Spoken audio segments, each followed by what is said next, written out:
Esteem and honor to the Most High Yah by way of Yahushua HaMashiach, the 5th chapter of John and the 39th verse.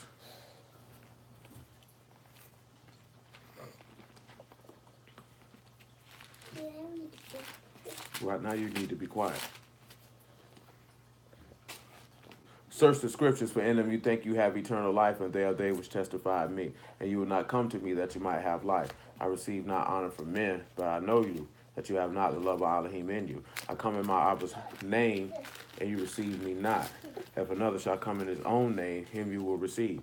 How can you believe which receive honor one from another, and seek not the honor that come from Elohim only? Do not think that I will accuse you, the Abba. There is one that accused you, even Moses, in whom you trust. For had you believed Moses, you would have believed me.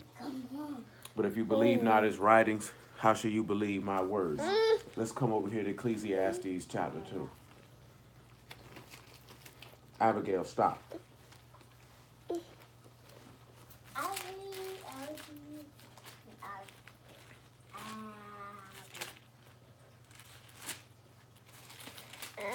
Abigail.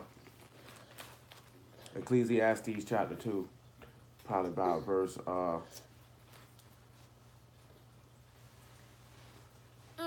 go. Just go. Go, Abigail. About 2 and 20, 2 and 19, I suppose. And who know whether he shall be a wise man or a fool? Yet he shall have rule over all my labor, wherein I have labored, and wherein I have showed myself wise under the sun. This is also vanity. Therefore I went about to cause my heart to despair of all the labor which I took under the sun. For there is a man whose labor is in wisdom, and in knowledge, and in equity. Yet a man that have not labored therein, shall he leave it for his portion. This is also a great vanity and a great evil. Okay, Leo. For what have man of all his labors, and the vexation of his heart, wherein he have labored under the sun? For all his days are sorrow, and his travail grief. Yea, his heart take not rest in the night. This is also vanity. So let's begin to look at some of his words right here in this particular verse. This man said clear as day that there's a man who all his days are sorrow, and his travail is grief. Now, looking at it in English, that'll sit back and look at somebody may not necessarily want anything to do with that, to even begin to understand what it means when they say all of his days are sorrows. Ain't that junk be making me mad? So when we look at, I'm sorry. When we look at sorrow, sit down. The word is makob, and it's literally a pain or a sorrow, physically or mentally, or anguish or affliction. So you're looking at a person who all of their days are pain. Some things, I don't even think an individual could even sit back and be able to take that in, but all of the days are affliction. So before we go any further with this particular word, I want you to come over to Hebrews chapter 12, and I want you to pick it up at about verse 1. Hold in Ecclesiastes chapter 2, for we shall return. We will not be in Hebrews that long. But I want you to sit back and understand what he's telling you, that there's a man who all of his days are pain. All of his days are affliction. This is what he deals with every single day. What's going on with you, man? Every single day. 12 and 1.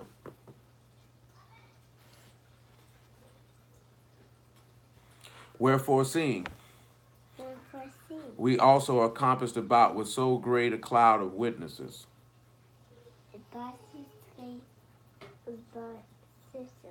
let us lay aside every weight and the sin which doth so easily beset us, and let us run with patience the race that is set before us, looking unto Yahushua, the author and finisher of our faith, the sacrifice of faith. Who for the joy that was set before him Before it was set before endured the stake, before his sake. despising the shame, Before his and is set down at the right hand and sit down on the right hand. of the throne of Elohim. For consider him that endured such contradiction of sinners against himself, lest you be wearied and faint in your minds. Now listen to what we're dealing with is right. We've talked about this previously. It said that this man had joy and endured the stake. So I mentioned this to y'all Wednesday. You got people who enemies of the stake of Mashiach. The book says this. They're enemies of self-sacrifice. They're enemies of righteousness. And they're enemy of dying to sin. And yet we find that appealing for some reason, that we say that we godly, but then we can be so calm and cool and collective and comfortable with people who are enemies of the stake. Think about that. Because you're supposed to be dead to sin, so therefore you will love the things that Elohim love. Now we just sit back dealing with something. Because if you understand this, all of your days are sorrows. If you taking this on me, all your days are affliction. And if all your days are affliction, this is taking us back to what we talked about with being converted, which is the shoe, which is being paired to the sacrifice of the Son, because that was his affliction. So all of your days would, you take up your stake daily and you follow him. And you bear about the marks of the body of Yahusha in your body, like Paul stated, if you in this man. Because it said all are his days are sorrows. So all of his days are affliction. You're supposed to be looking to the author and finisher of your faith. And he, for the joy set before him, endured that death, endured that impalement, endured that affliction because of being sat down at the right hand of the throne of Elohim, and that you should consider what he endured before you round here fainting in your mind when you looking at what he did in contradiction to himself. Niggas be ready to fall out and this, that, there, and the third. Do you know what I'm saying? And for what? You're not even considering this man because you haven't got up there on that stake with him. See, if you would have got up on there in that stake with him and you would have went in that sepulcher with him, then you would have considered him because you would be looking at him. Do you not remember? Let's look at Zechariah 12. We'll come back to Ecclesiastes 2. We're good at Hebrew. Let's just look at Zechariah 12 and feel where I'm coming from. Okay. Yes. I'm going to get some water. Very well, then.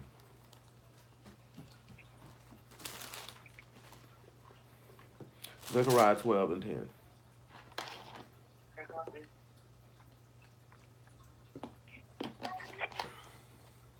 Zechariah 12 and 10. He said, I will pour upon the house of David and upon the inhabitants of Jerusalem the ruach of Khan and of supplications, and they shall look upon me whom they have pierced, and they shall mourn for him as one mourn for an only son. And shall be in bitterness for him as one that is in bitterness for his firstborn. Do you not remember that in the book of Isaiah, in the 45th chapter, he told you to look unto me, all ye the ends of the earth, and be ye saved? You're supposed to be looking to the author. That's why he told you to set your affections on the things that be in heaven, where Hamashiach sit at the right hand of Elohim. See, niggas' minds is on this earth. So ain't no way in the world you're going to be made complete because you're not joining yourself to the sacrifice of the Son. That's why you can't convert. I told you this once, and I'll tell you twice, and I'll tell you infinitely until my last breath come out of my lungs. Just because you sit around on the Sabbath and hear the word don't mean you converted. I just was talking to a man, and he was just throwing all type of stuff that ain't had nothing to do with nothing. But he was making a statement, and the statement that he was making was from the perspective like everybody in the world follow the book. And I'm like, everybody in the world don't follow the book, and you can't look at life in that perspective. He said, well, we got to be that change. I said, I can't be no change for nobody. All you can do is live the word and be the example. But at the end of the day, a person has to want to do it.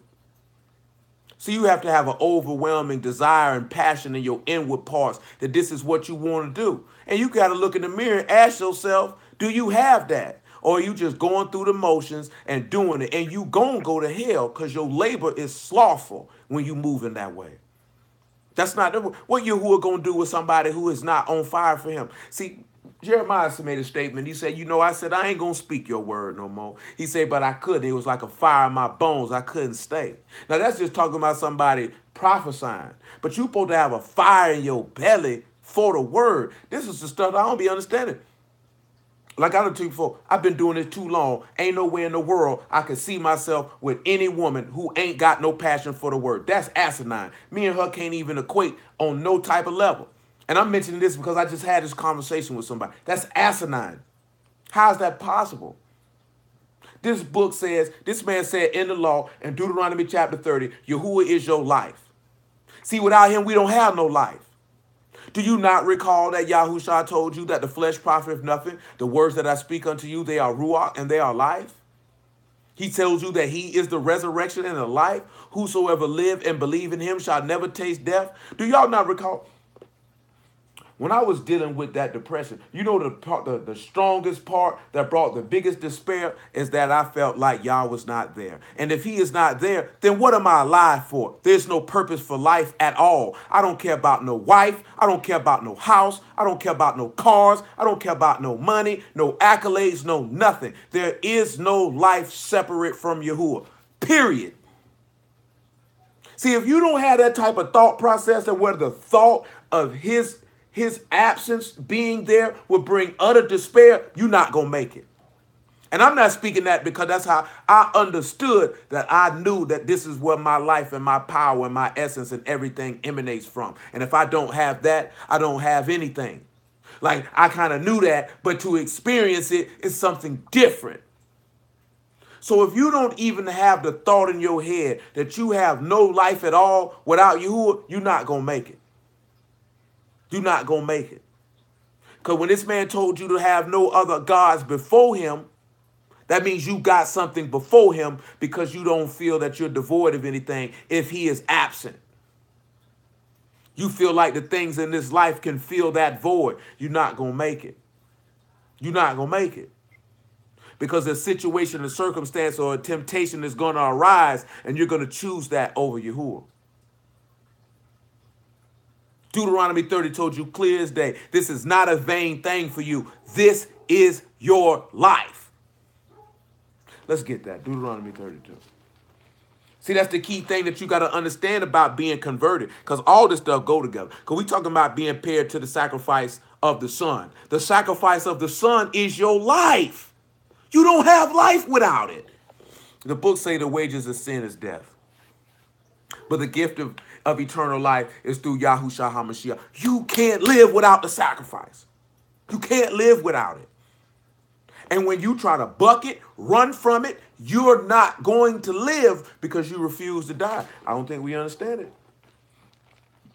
I don't think we understand it. But you want to be converted, but you want the riches of Elohim and you want the blessings of Elohim, but you don't want to do what's necessary to get it because all your days need to be affliction. All of them. Meaning suffering in the flesh to cease from sin. This ain't difficult. It comes down to passion and desire. What do you desire? Period. If you didn't gain anything you ever wanted to do in your life, but you saved your soul, would you be happy with that? Because I don't think a lot of y'all would be happy with that. Hello? Yeah, this man. Yeah, I don't think a lot of y'all would be happy with that. I feel some of y'all be like, as long as I can do this here and do that there, I'll be content. And then I could save my soul on top of that. If you didn't be able to fulfill anything you had in your mind you want to do with your life, but you delivered your soul from death and were kind of worthy to enter into one of them 12 gates and enter into the temple of Yahuwah and have his name in your forehead and to see his face, are you content with that above everything else? I don't think a lot of us are content with that. I don't think a lot of us have that mind, passion, or desire for that. Because that means we'll be enemies of the stake of Mashiach at that point. Because we are not willing to sacrifice and suffer to enter into esteem like he did. Because that's what you got to do. That's what you got to do. See, if you want to be saved and you want the Ruach HaKodesh, then do what he did. Because to do that is an example, an exemplary manifestation of the faith of Elohim when he did that. See, that's what you be missing. So you're not realizing this man getting up on that tree and letting these people nail him to it is an exemplary manifestation of the faith of the Amun of Elohim, that this man will resurrect me from the dead in 3 days and 3 nights, like he said he would. Like he said he would. So I'm willing to suffer that and endure that because of the joy that's set before me when I overcome it. So when we're not willing to suffer in the flesh, when we're not willing to be nailed to the stake with him, then we are not showing that exemplary manifestation of faith. We just like, well, if the cup can pass, and then you run. You didn't even give, when you say, well, not my will be done, but your will be done, but then you ran. Because that's what it is. I'm not even, ain't no cut, no corners with that. That's exactly what that is. That is a lack of faith on your part. Period. If you're not willing to suffer in the flesh, to cease from sin, if you are not willing to die on the stake with him, you do not believe. Because you don't believe he'll resurrect you from the dead like he resurrected Yahushua from the dead. You don't believe that. Because if you did, you would have got up there with him. Oh, that where it get real at right there. See, that separate the men from the mice and the pit from the poodles and the villain from the heroes at that point. What it said, man? Deuteronomy chapter 32. Where is the verse that I want?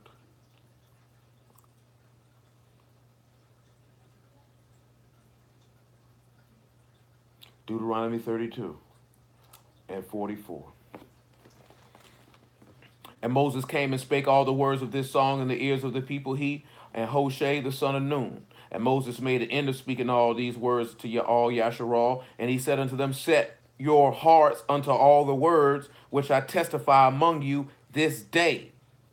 Set your hearts unto all the words which I testify among you this day, which you shall command your children to observe to do, all the words of this Torah. For it is not a vain thing for you, because it is your life. And through this thing you shall prolong your days in the land, whether you go over Jordan to possess it. This ain't a worthless thing. This is your life. Let's look at Deuteronomy 30, the other place that I mentioned about it. This is your life. See, the minute that we understand, Yahusha understood that this is my life, and not only my life, but the life of everyone who believes on me afterwards.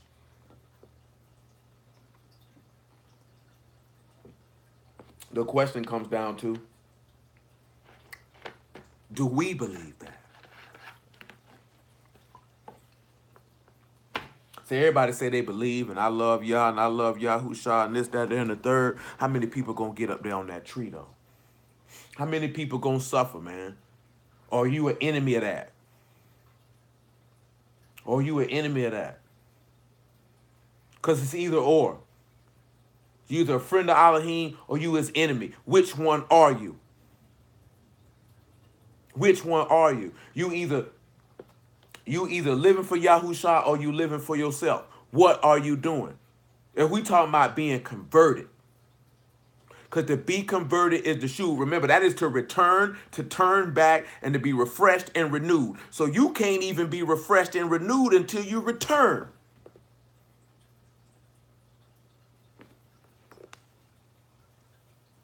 But see, returning ain't just returning from not sinning. Yeah, that's a part of it. But the other part of it is returning to the faith. See, hold on one second. Let's read the Deuteronomy 30 and get to Revelation chapter 3. 30 and 18. 30 and 15. Screw it. See, I've set before thee this day life and good, death and evil.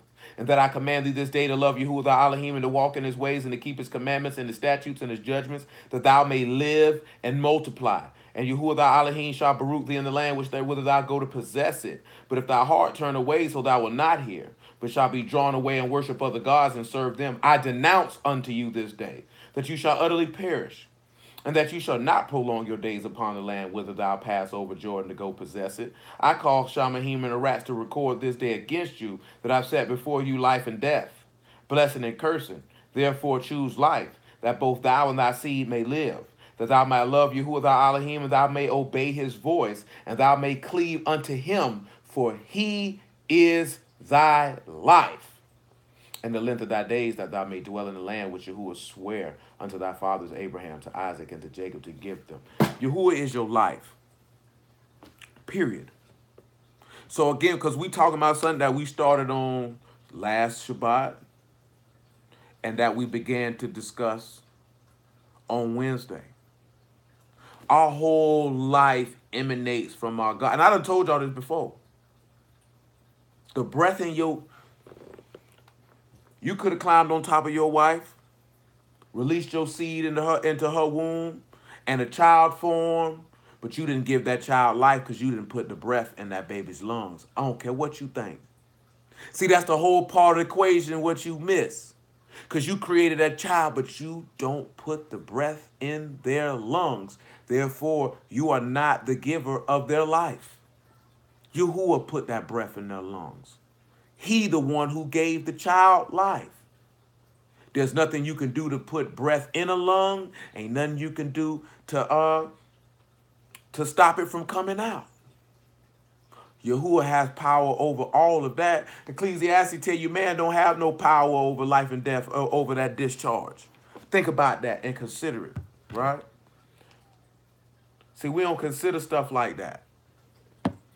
We don't really consider in every aspect. You don't even consider that he got power to shut up Shamahim, that it don't rain. Therefore, your crops don't get watered. Therefore, you have no food to eat. Therefore, the animals don't have anything to eat if you choose to eat meat. And therefore, you die because your life emanates from him. He could cause the sun to go black and not to shine its light upon the earth. And therefore, everything dies. Because from him come your life. That's before we even talk about spiritually. And the way for us to attain eternal life is to be paired to the sacrifice of the Son, or to convert. Remember, we talked about all everyone who was of Yasharal, who was born, got to dwell in a booth. Well, that's the experience, the separation of the head. The only way you can experience the separation of the head is to convert. And that means the experience the separation of the head means that you need to be paired to his sacrifice, because that's the experience of his separation. As the old saying goes, everybody want to go to heaven. Nobody wants to die. How you going to get in this man kingdom? You not going to die. Yahusha died. You think you going to get in some other way? All your days have to be affliction. Come back to Ecclesiastes chapter 2.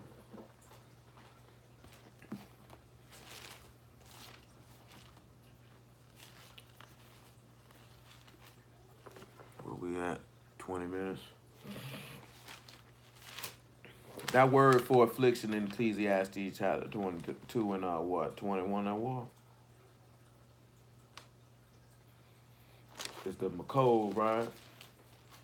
Got a mem and a kaf and a u and a bat. So what will we do with this?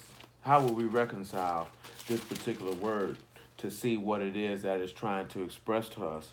If we see we have mean, we either have chaos, might, or water. So more than likely, we're going to come with some chaos. If we got kaf, more than likely, I got to find that. I forgot I got my phone and I didn't look at that before I started.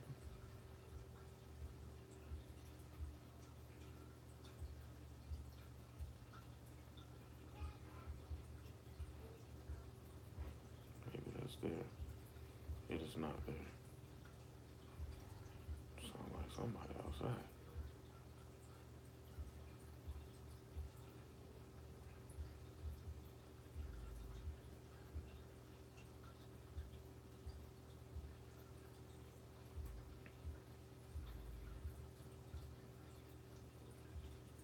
I don't want to say that's the chaos of the right hand.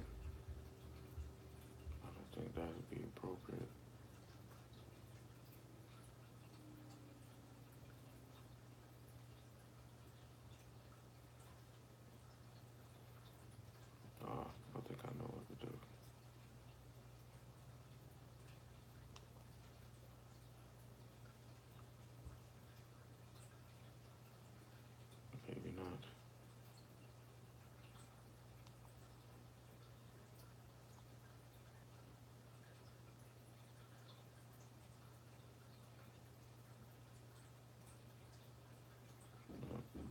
Hey, somebody at the door.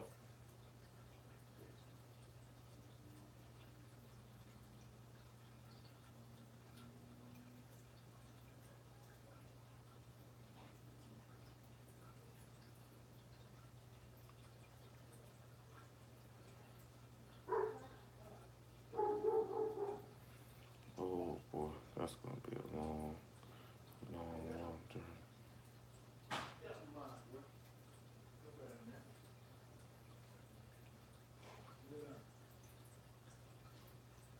Oh boy. Oh, there we go.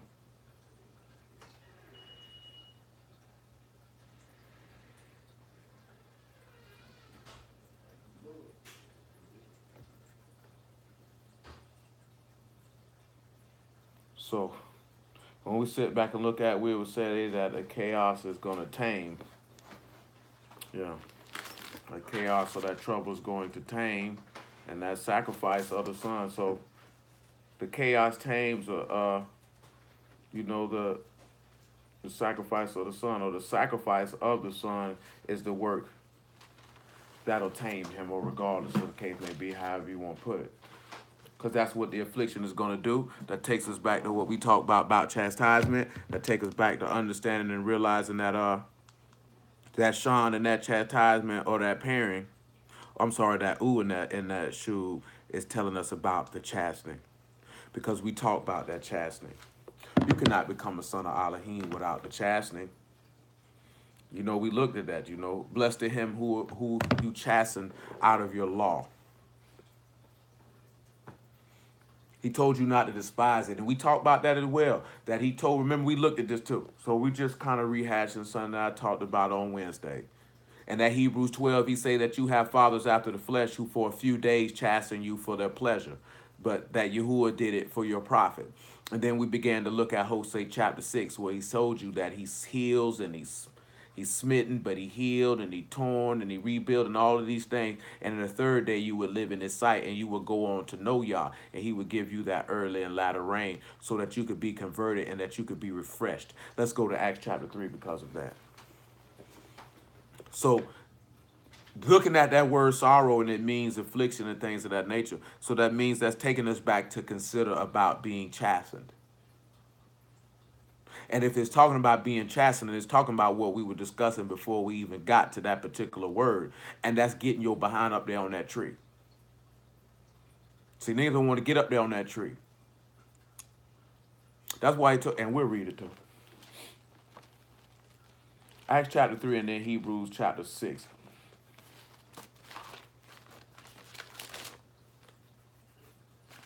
You gotta ask yourself how bad. See, niggas don't really want it that bad. I seen a brother say something, and it's real though. I seen this a few weeks back. Acts chapter 3, man. Probably about verse 18. That man say, you show me a man that's not passionate about something that he's a part of, and I question that man's motives, and I'm gonna watch him. You know what I'm saying? I see a lot of people, they're not passionate for you. They're not really passionate for this. Say it's something you're doing. You're not on fire for it. Your belly doesn't burn for it. You don't yearn for it. You yearn for the things of this life and the things that you can derive from it, or the things that you feel like Yah will give you if you listen or if you follow. But how many people would do this if they didn't get a single solitary thing for him but eternal life? What if you didn't get nothing else other than that? Would you still do it? Is you still that hungry for it? See, most people, they say, you know, and fellowshipping is cool. There's nothing wrong with that. You know what I'm saying? This, that, there, and the third. But at the end of the day, would you be like Elijah and say, I'm the only one? And would you still be jealous and zealous for the name of Yahuwah, irregardless if there was another person next to you or not? That's all I'm talking about, just the mind frame. Because Elijah ain't had nobody with him. He still was hungry for it. He still was on fire for it. Having people around him had absolutely nothing to do with him having a desire and passion for his God. He didn't need people around him for that. Your passion is only stoked by the people that are around you. So when you're not around nobody, you ain't got no passion for it. That don't make no sense. Anything you do in life, you should be passionate about it. Especially this right here. I done had people, they take my passion for anger. I ain't angry at all. I'm just dead serious about what I'm about. I'm dead serious when it comes to this. I just had to go off on a nigga earlier because he trying to make a point, and he disparaged Jacob in the process of trying to make the point, saying Jacob lusted after Rachel, and that's why he closed Rachel's womb up. I say, you stupid bastard. That's not what this say. That is not what that says. It ain't say nothing about Jacob. Jacob didn't even want that woman. You know what I'm saying? He didn't even want that woman. So it had nothing to do with no lust. I don't want this woman. I wanted that woman. I go in here in my tent. You slide me this woman. Where was the lust at? It wasn't no lust. See, niggas is not passionate about, how you not passionate about your life? Just read this, Yahuwah is your life. So how you not passionate about your, but see, that's the difference. See, you passionate about your life. So you're not passionate about the emanator of life. You passionate about your ways and your doings and your thoughts and your work versus being passionate for Elohim's thoughts and Elohim's words and Elohim's works. You see the difference? See, that's the difference.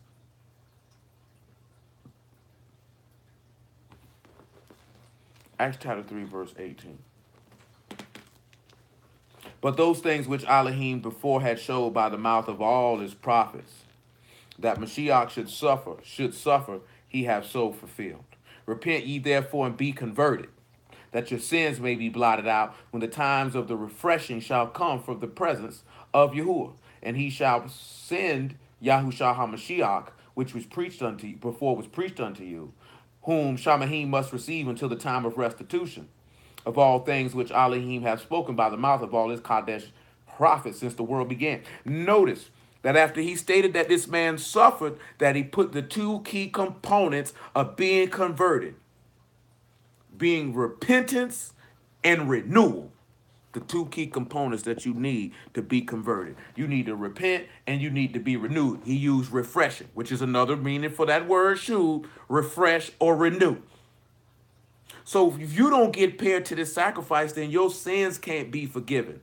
So your sins can't be blotted out. Why your sins can't be blotted out? Because you haven't suffered. You have not made all of your days sorrow. See how this works? Isaiah 43 and 22.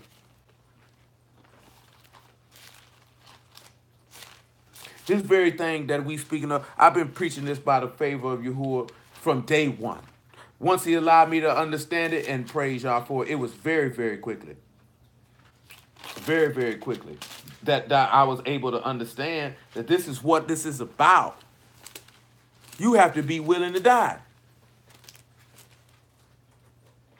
See, I'm just going to speak for me. See, I can have a lot of things go through my head, but because of how I word this properly, for the majority of my adult life and teenage years, I spent the majority of my time by myself. I don't come from a overly expressive family, which my family wasn't nothing, truth be told, but shoot, 4 deep anyway.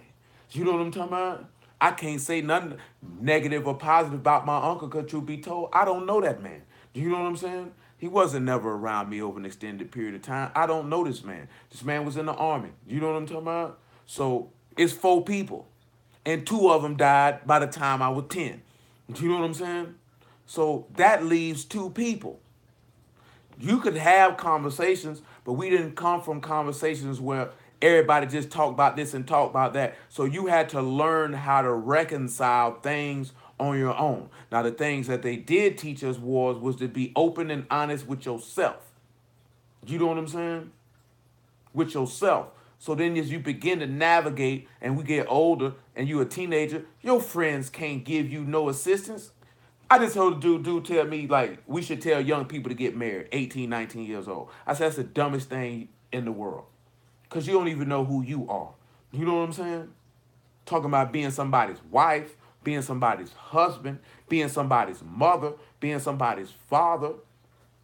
You know what I'm saying? That's a major thing to thrust upon a child. So then if you talking about we coming up, most of my peers are poor.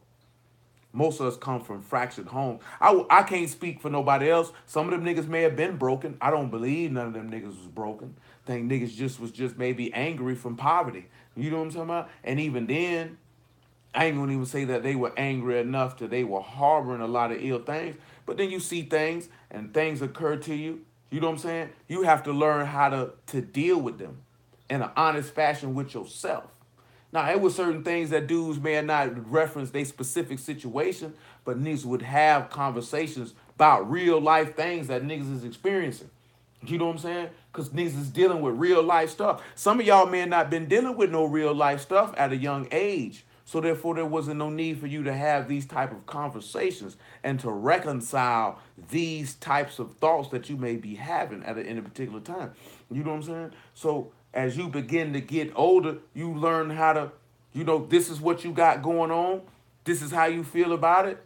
What are you gonna do about it? You know what I'm saying? Because you can hold it and it can destroy you from the inside out because it could lead you down the pathway of participating in negative activities. You know what I'm saying? Whether it be the abusing of narcotics, the abusing of alcohol, reckless sexual behavior, or just reckless behavior in general. Because I did have peers who, them niggas was dealing with stuff and they were doing reckless things because they didn't know how to reconcile and resolve the things that they were feeling. You know what I'm saying? How could they didn't have the tools. You know what I'm saying? I would sit back and look at since forth as in myself, I was different. See, I'm not gonna sit. I know it's been that conversation with, cause that nigga gay. I can't even put it past. How that nigga moving that music video? That nigga like booty. You know what I'm saying? Cause ain't no heterosexual man moving like that. Do you know what I'm saying? I don't care what nobody say.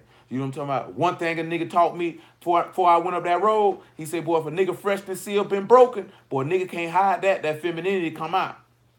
You know what I'm saying? That nigga was moving too feminine, boy. Nigga done pop that freshness seal. I don't care what nobody say. Old nigga told me that years ago, man, before I went up that road, boy, and I seen it. He ain't never told me no lie. I believe that.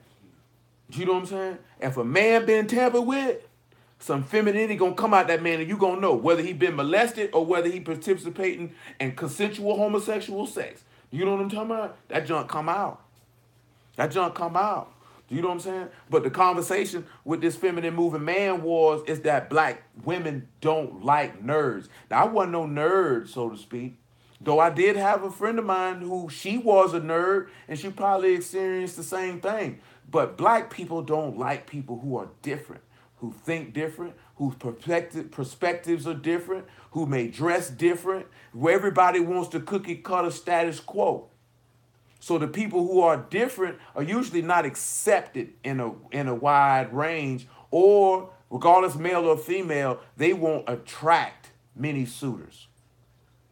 You know what I'm saying? It's not usually till the individuals get older that they may appreciate the quote unquote weirdness or difference of that person when they were young. You know what I'm saying? Because they done been done matured. Because maybe this person's mind frame was ahead of their time for their peers at that time. Do you know what I'm saying? So when you come in and you dealing with the word, this is supposed to advance. You supposed to embrace the quote unquote difference or the weirdness. Because in the eyesight of the world, you different and you weird. See, we don't embrace it. See, the word allows you, now don't get me wrong, the best situation for most people, because most people don't have the mental or emotional maturity and strength to reconcile issues on their own. You know what I'm saying? Because see, any thoughts that I have, like I understand them, I know where they come from, I know what it is, all that, because I think about it. Most people, if you're around people all the time, you don't really think about it. You know what I'm saying? That's why I used to sit. I'm telling you, I used to watch niggas get. I had a homeboy, that nigga mama died while he was locked up. He was a teenager. He wasn't no grown man. You know what I'm saying? That junk affected that nigga for his rest of his. Might still affect him to this day. And it was the reason why he abused drugs so harshly. You know what I'm saying? Because of all the stuff he took his mama through, and then when she died, he was locked up, and he had to go to her funeral chained up. Do you know what I'm saying? And that did something to him. When my auntie died, part of me died with her. Still to this day. Do you know what I'm talking about? I didn't choose no negative behavior. You know what I'm saying? That junk affected me. I knew why it did, but at the end of the day, me participating in this or doing this or holding this or being that, it's not going to be profitable for me in any shape, form, or fashion, and it's not going to bring her back. You know what I'm saying? It's not like she woke up on February 25th, 2000 and say, I want to die today. This just seems like a good old time to leave this earth. You know what I'm saying? No. But nevertheless, it's many different directions I could have went with that situation. You know what I'm saying?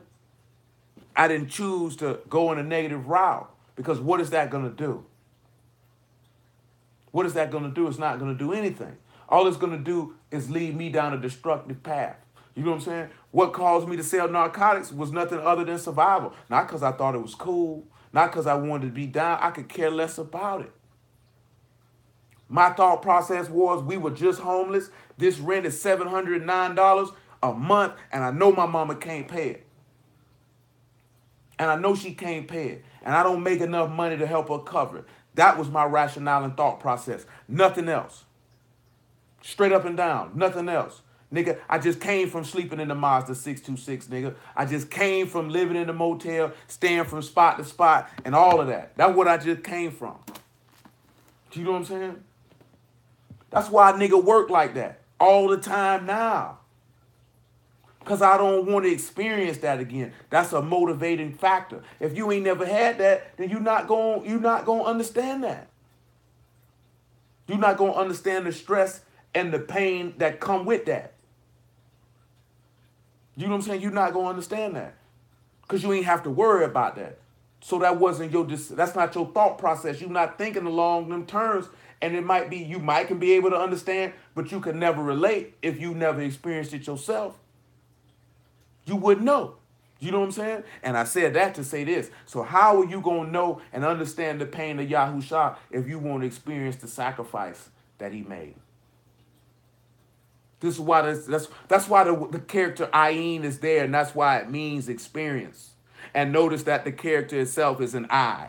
And the eye coming for seeing. And you can see after you've heard. And after you heard is because you believe. So because you believe, now you can experience. And if you can experience, then you can relate. And if you can relate, then you can be delivered.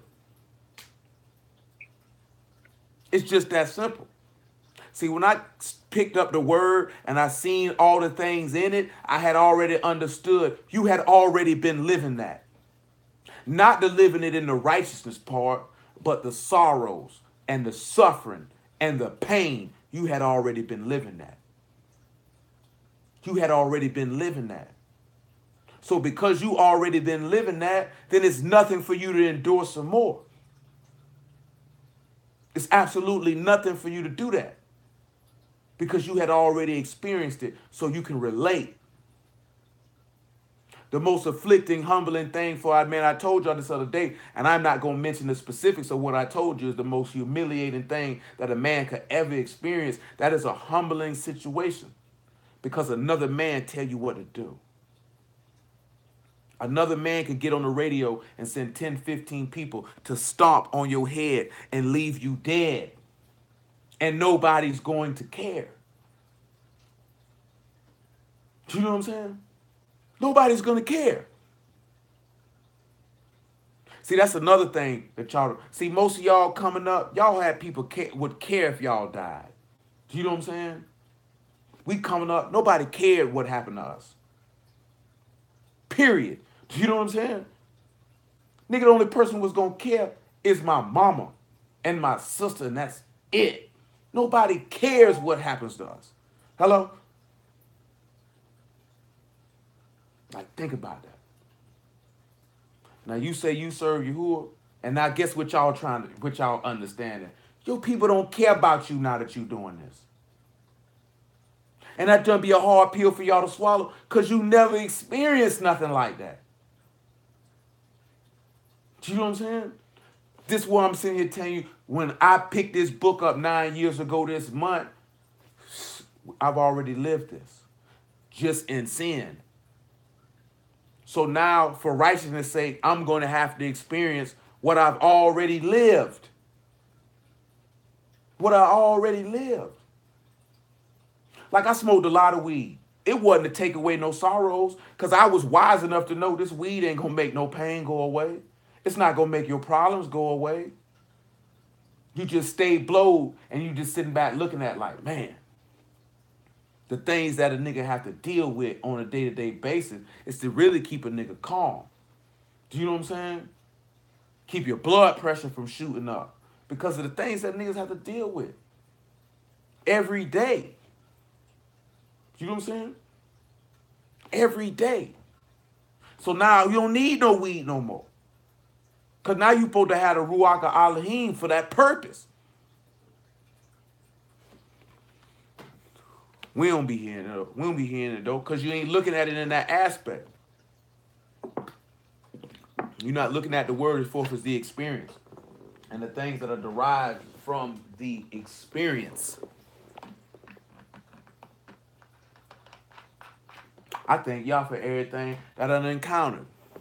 You know what I'm saying? I know in this life right here, before I read this Isaiah 43 and 22, I can tell you this part right here, right? I have it in my mind that most people are going to leave one way or another. They either going to go and do what's best for their life or they going to die. Do you know what I'm saying? See, this year on Pentecost, make 31 years since my grandma died. She died right around the corner from here, right here on Sesame Boulevard, apartment, right behind University of Down. I'll never forget it long as I live. I told y'all before, I could still see it vividly. At 6 years old, 31 years later, the whole day. The whole entire day. I'm seeing it right now in my mind as I'm telling it to you. The whole day, crystal clear, as if it just happened yesterday. Do you know what I'm saying? And that's when I began to understand that niggas gonna die and they gonna leave you. She didn't plan on dying that day. Do you know what I'm saying?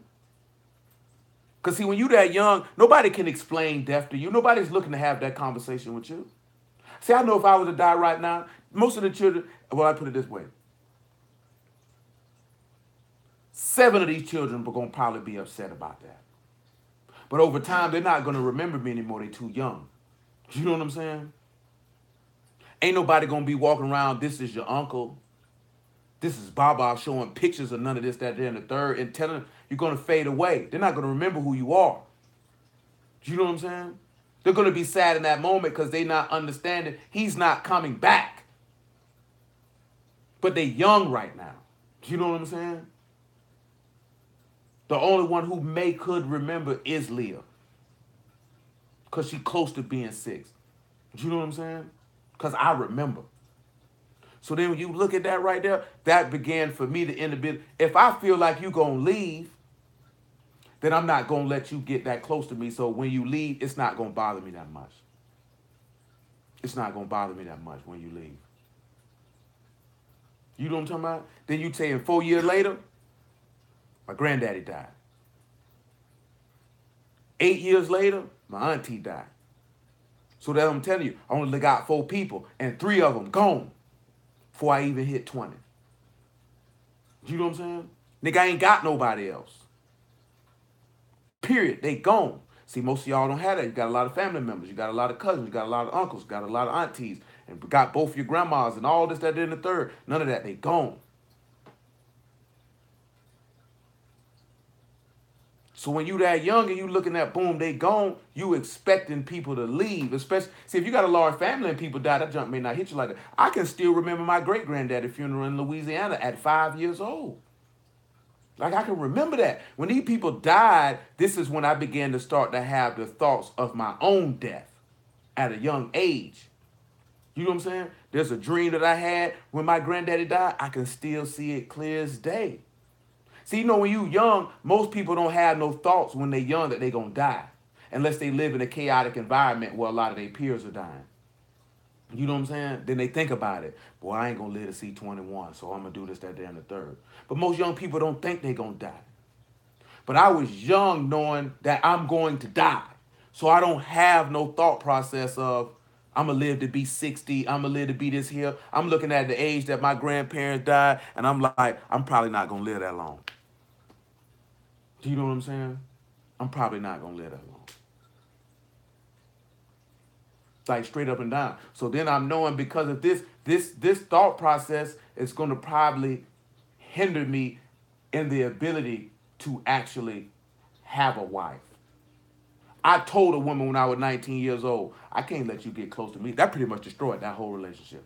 You know what I'm saying? It destroyed it right then and there and the third. I wasn't trying to be mean and nasty, but I was just being honest.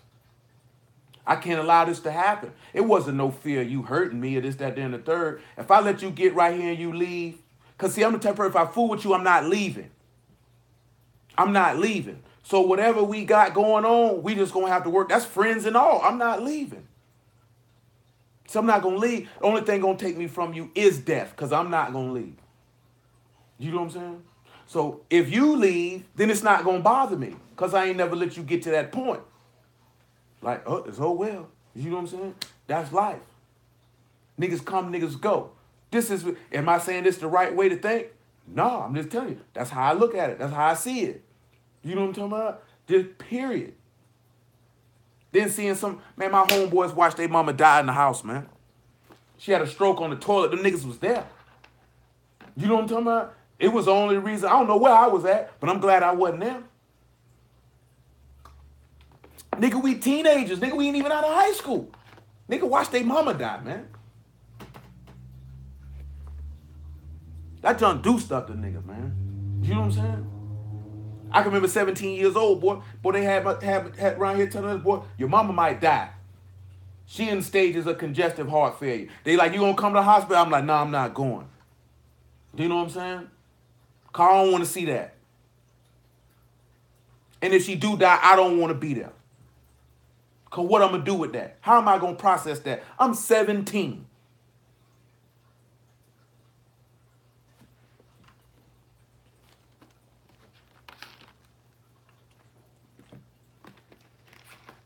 When you turn around and you look at this, you know what I'm saying? It's the experience.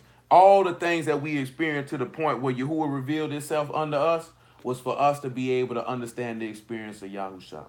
So I just give y'all inkling how I think on certain things. Because that's how I see things. That's how I view it. You know what I'm saying? Period. You know what I'm talking about? Because I always knew, boy, you going to die. You going to die. What's it going to be like when you die? And I ain't thinking about, oh, I'm going to heaven and this, that, there, and the third. I had apprehension about it. Like, man, you know what I'm saying?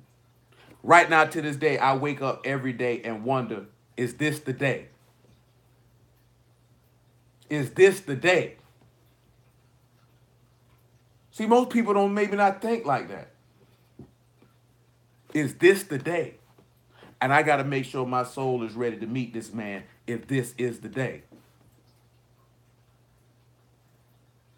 Like I might say certain things. I tell you, I don't know if I'm going to be alive tomorrow, next week, next month, or next year. Especially dealing with this word. I don't think like that. I don't think like that. As I told y'all before, and then we'll move on. I ain't young like y'all. So the things that y'all looking on your life, I don't look at it that way. I'm on the second half. So now I'm looking back on what have you accomplished and what have you done. As a youth, we looked, or at least I did, and some of my peers, we looked at as being successful as having a wife and some children. I don't have that. So in relation to that, I have not been successful. You know what I'm saying? We didn't necessarily look at success as a lot as having money and cars and houses and jewelry. You know what I'm saying? You looking at the impact and imprint that you left, the type of things you leave, because that's at the point where I'm at, is the what heritage and legacy you're gonna leave behind. See, when you're in your 20s, you're not thinking about that. You thinking about building it, hopefully. But you're not looking at it in that aspect of now you in your late 30s, you in your 40s. Now you looking back. and examining what you've done or what you haven't done. So y'all in the prime position right now to sit back and look at to set the stage for the legacy that you want for yourself and for your children. What you gonna do with that? How you gonna handle that? How you gonna go about that? You have the legacy right now to teach the word of the living Elohim. I'm talking about in deed and in truth to your children. See, and that's why I looked at having a family as success, because that success will continue from generations based off the imprint that you left on them children by what you taught them. Do you know what I'm saying? And that is a lesson I learned from reading books about certain men that I seen that that's what it was to be a man. You know what I'm saying? To create children and to school them, and that the lessons that you taught them live on through them and through their children if they teach them to them. You know what I'm saying? And you gotta realize, son, I'm 16, 17 years old talking to people like this. They looking at me like I'm crazy. You know what I'm saying? You got a head on your shoulders, but I'm understanding what it's about. So when you turn around and you look at Yahusha and his resurrection from the dead was for the purpose to leave an imprint on this world, that we would be the firstborn of many brethren through him, so that his heritage continues on through every dispensation of time and through every generation. Nevertheless, Isaiah 43 and 22. But thou hast not called upon me, O Jacob, but thou hast been weary of me, O Yasharal. Thou hast not brought me the small cattle of thy burnt offerings, neither hast thou honored me with thy sacrifices. I have not caused thee to serve with an offering, nor wearied thee with incense. Thou hast bought me no sweet incense with money, neither hast thou filled me with the fat of thy sacrifices. But thou hast made me to serve with thy sins, and thou hast wearied me with thine iniquities. Even I, am he that blot out thy transgressions for my own sake, and will not remember thy sins. Remember when he blotted them out? He blotted them out when Yahusha was on the stake, when you were supposed to be looking up at him, mourning and in bitterness for your first, like a person did for their firstborn. But you notice he said, you ain't bring me none of your sacrifices, you brought me your sins. He don't want you to bring him your sins. Romans 12 and 1. And then after that, 1 Peter chapter 2, and then we'll get to Hebrew chapter 6. He wants you to bring a sacrifice. That's what he wants you to bring him. You. Offer you.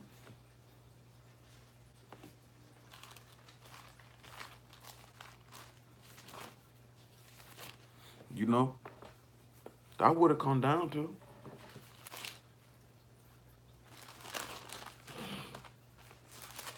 You know, 12 and 1 Romans, man.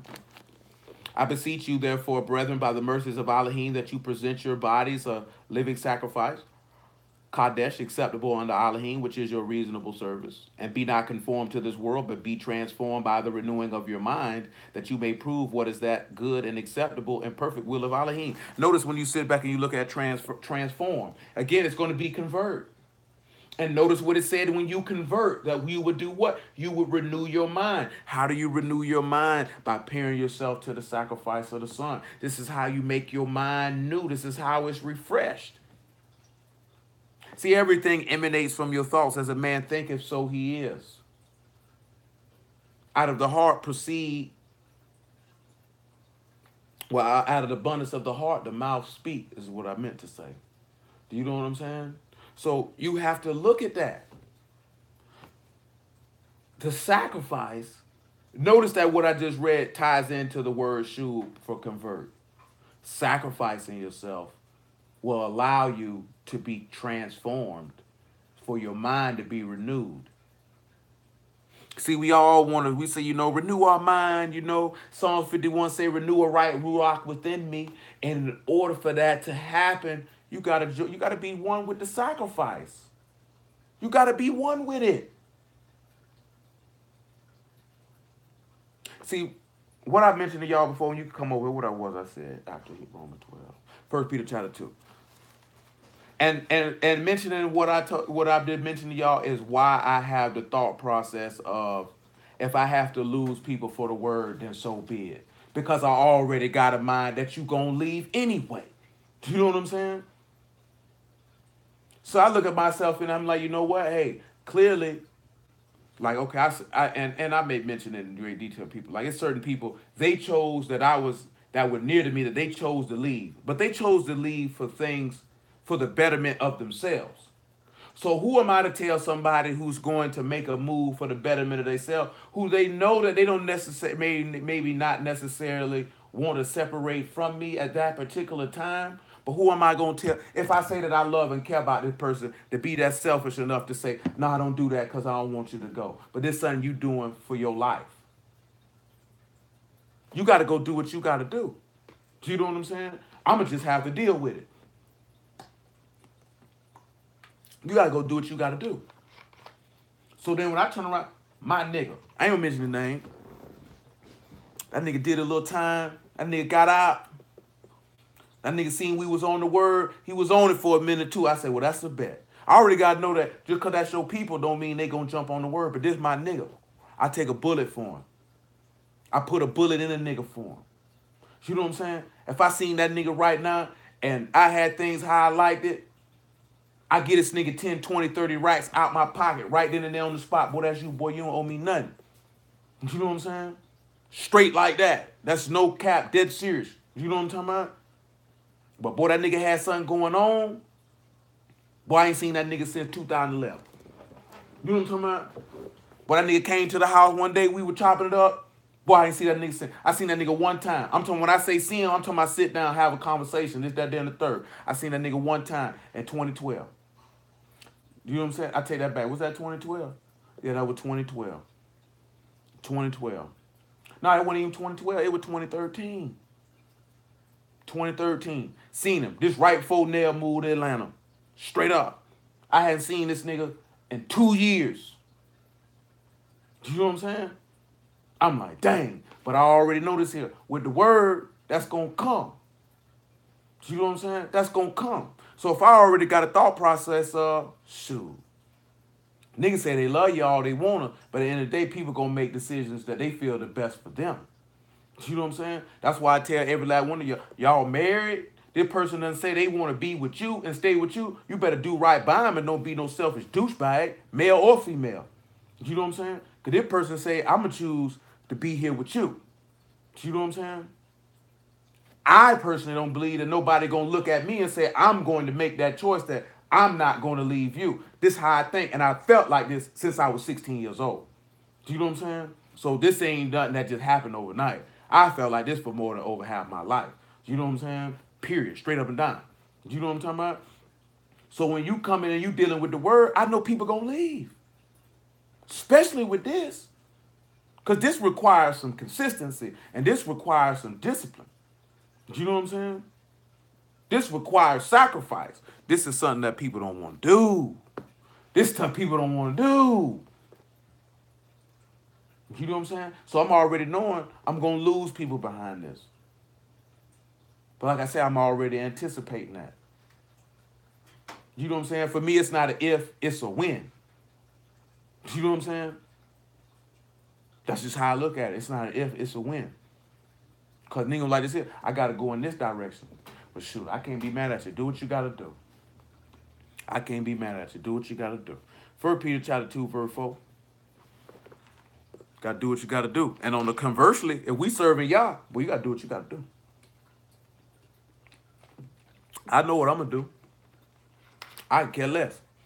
If I had to sleep in a van down by the river, if I had to sleep under an underpass, if I never get married, if I never have a child, if I be dead broke or whether I be rich, that's not ain't got nothing to do with me serving y'all, period. You know what I'm saying? None of those things are going to factor into my decision on how hard I'm going to serve my God. None of that is going to change any of that. I ain't going to be like, yeah, he gave me a wife, so I can slack up a little bit. No. No. Oh, I made a lot of money this month in this business, and from this business I can slack up a little bit. No. Absolutely not. Because all those things are temporary and external. And just as simply as he gave them, he could take them right on away. So I don't set my heart on those things. You understand that? See, but the word of Yahuwah abide forever. So if that abide in you and dwell in you and you in it, that can never be taken from you. My wife can die. I could lose all my money. But I can't lose Yahuwah if I hold on to him. That's my thought process. This is what I would teach my children. This is what I hope y'all teach your children.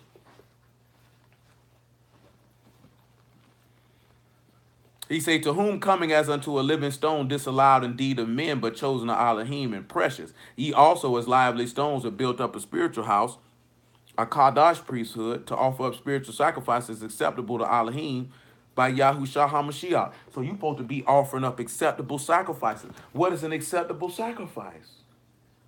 No blemishes, no sin, no spots, no wrinkles.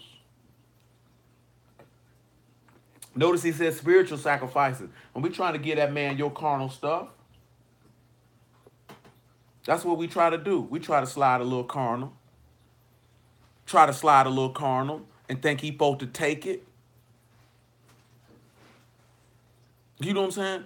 And I done said a lot of things, right? I'm a regular person like everybody else. You know what I'm saying? Do I desire to have a family? Absolutely. But if I don't have one, I'm not going to cry about it. You know what I'm saying? As long as I get Yahuwah. You know what I'm saying? I desire to get a certain amount of money, but it's certain things that I want to do with that money that have absolutely nothing to do with stunting. Do you know what I'm saying? If he allowed me to do so, fine. If he don't, I ain't going to cry about it as long as I get Yahuwah. Do you know what I'm saying? And this is and I'm telling you a lot of this stuff because literally 9 years ago this month is when he revealed who he was to me. I'm not talking about the revelation of Yahushua, nothing like that. That he is the living God is what I'm talking about. You know what I'm saying? Like, come serve me. That type of stuff. You know what I'm talking about? Because like I told you, I be by myself a lot. So since I'm by myself a lot, that means I think a lot about many different things. Do you know what I'm saying? I can literally, if you don't talk, because I gotta do business, I can more than likely easily go 2-3 days with having no human contact. Do you know what I'm saying? Period. And I'm accustomed to that. That was one of the most frustrating things about being in prison is that I had to have human contact because I'm coming from an instance of always being by myself. Ain't nobody calling me like, hey, bro, come through. Boy, what you doing? That's never been a staple of my physical existence. Niggas always calling my phone or asking me to come do this or come do that. You know what I'm saying? Niggas doing their own thing or whatever it is that they doing. You know what I'm talking about? So I'm used to being by myself. Period. You know what I'm talking about? So when you by yourself all the time, and then when you were a chronic marijuana abuser, you know what I'm talking about? You smoke weed, you go to thinking. At least I did anyway. You know what I'm saying? And I think a lot about a lot of things. You know what I'm saying? About a lot of things. And I'm honest with myself. See, I'm not going to lie to myself. See, that's what people like to do. They like to lie to you. Try to boost your ego, make you feel better about yourself. Do you know what I'm saying? I'm not going to do that. Not to myself. I'm not going to do it to nobody else, but I'm definitely not lying. I'm definitely not lying to myself. You know what I'm saying? So when I came to dealing with this word, boy, I understood. I understood what it was about. I'm already by myself. I'm already been rejected. I'm already a man of affliction and pain and sorrow. You know what I'm saying? And then I see my God is like this. Well, I can relate to him, so therefore I will follow him. Period. You know what I'm saying? So then he tells me, offer up a spiritual sacrifice. So what is this sacrifice? You have a desire to do this. I offer that up on the altar and sacrifice that action. You know what I'm saying? You want to come over here and do this, I could, but that's not meet for me to do. So I put that action upon the altar and I sacrifice it unto you. Therefore, I will not do it. It's just that simple. Do you know what I'm saying? And I can say, majority of the men that I was around, they didn't want to do that. You know what I'm saying? For any woman that I may have dealt with on a certain level, they ain't really want to do that. When they come down to it, and niggas see, oh, this nigga for real. Like, this nigga's for real. Like, I just thought this nigga was talking. I thought once ain't no eyes prying around and don't nobody know what's going on, then he'll come over here and do this right here with me. And that nigga's not. And not on some, oh, hell, oh, I don't do that, nigga. What's wrong? Just like, come on, bro. Man, I'm not on that. You know what I'm saying? You can do your thing. I'm not gonna participate. Do what you gotta do, my nigga. You know what I'm saying? Niggas shocked by that. But that's coming from understanding, from taking on that experience. Brother asked me the other day, man, he said, how long did it take you to start doing this or doing that? And it just was a simple fact. I didn't do too much before the word. So it didn't matter. It didn't matter. How hungry are you to be saved is the question. That's the question. Hebrews chapter 6, that's the question. I looked at my life, I say, boy, you've been doing it your way all these years, it ain't work out. You might as well try something different.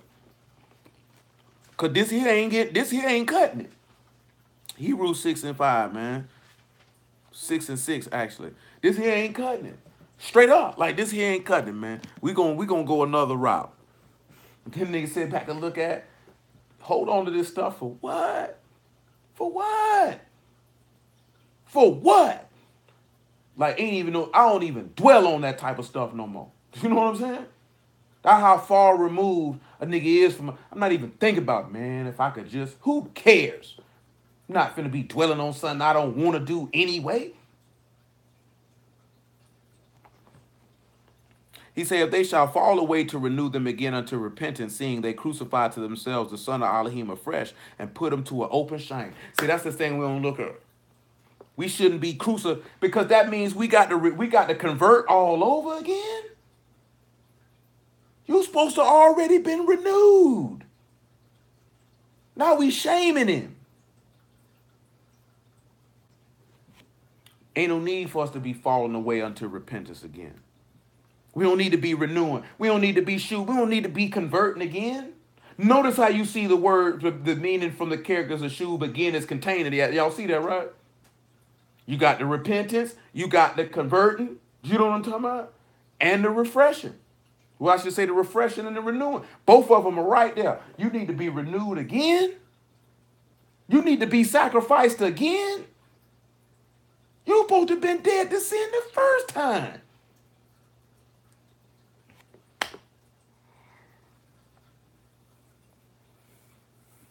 Come on back to Ecclesiastes chapter 2, man. Let me crank it up a notch, man. I just want y'all to hear me and understand. You know what I'm saying? I ain't no special dude. It's just the experience, my life experience. That's it. You know what I'm saying? It was a nigga, a female to be specific. A nigga used to always be like, you were born to do this. Maybe I am, maybe I'm not. I don't know. You know what I'm saying? But one thing I do know is that I want to resurrect from the dead, and I have no other hope in life other than that. You know what I'm saying? Because I know one day my light's going to go out and they're going to put me in a box. And my hope is that I come up out of that ground. And I think about this every day. You know what I'm saying? Every day. My hope is I come up out of that ground. See, niggas think about all this other stuff. Yeah, nigga work like this here, man. At the end of the day, I want to resurrect from the dead. I want to resurrect from the dead more than I want to be successful financially. I want to resurrect from the dead more than I want a wife and children. You know what I'm saying? There's absolutely nothing on this earth that I want more than that right there. That's what my hope lies. Because if that don't happen, then I've believed in nothing, and everything that I preached has been for nothing. That's what Paul said. If there's no resurrection from the dead, then you believed in vain, and we preached in the vain, and we bear false witness on Elohim, saying that he resurrected his son from the dead, and he didn't. That's where my hope lie at. And because that's where my hope lie at, and I'm very fervent about it, this is why I don't have a lot of friends, and this is probably why no one will want to marry me. Because this is how I'm going to raise my children. Because they're going to have that same hope, prayerfully. Because they'll hear that hope and they'll see that hope daily. I'm saying that I hope that y'all show that to your own children. That's what I would hope you would do. You should want to show that to your own children more than you want to buy them some toys, take them on a trip, all that. You better make sure that they got that hope they gonna resurrect from the dead, that they got that hope in their God. That's what you better do. Because if you don't, you have failed as a parent. You have failed. If you don't got no other duty in life, your only duty in life is to make sure that they have faith and hope in their Elohim. That's your only duty in life. That they may impart it to the generation to come. Ain't that's what our law teach?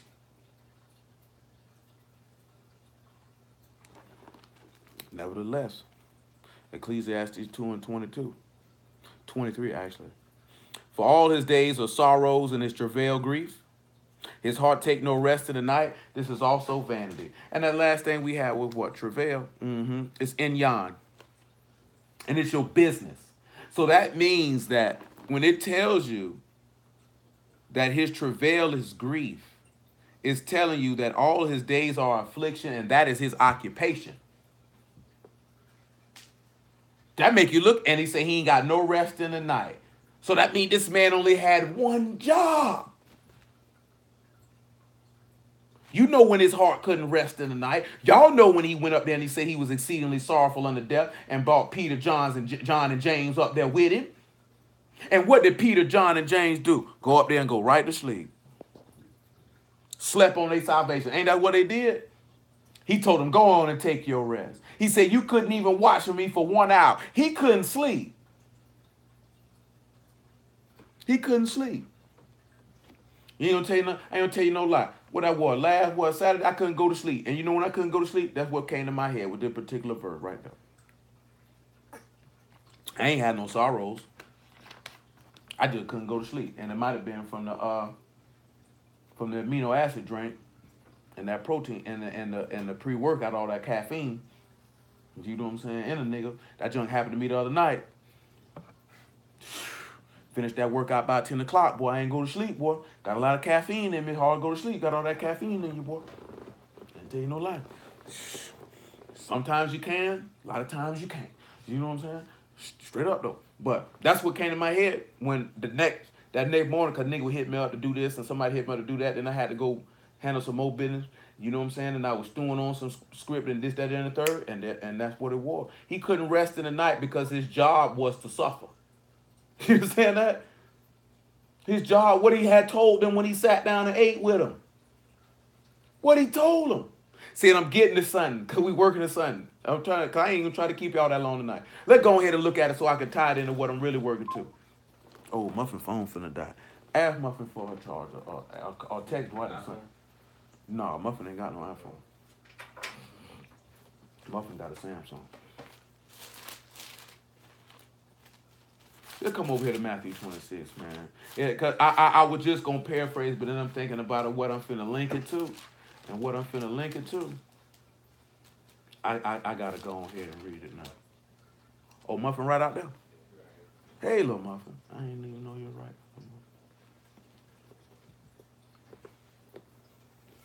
You know, then I think about it too. And I probably mentioned this before. How I mentioned how, I expect people to leave. And one of the things in my lifetime that affected me the most, that the very thing that I'm talking about, I did that to Little Muffin. I left Little Muffin for 6 months, and then I left her for 4.5 years. And that weighed on me for every minute of every day that I was behind them walls. You know what I'm saying? Because I wasn't there for her like I was supposed to. It didn't matter about what bills got paid or none of that. Yo, hold on. Dang. I think his call dropped. Hold on, man.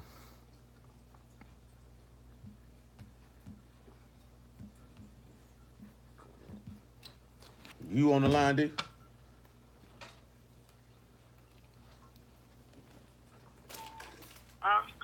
All right. No, I'm just asking because I'm finna call Will phone back. If you call the Will.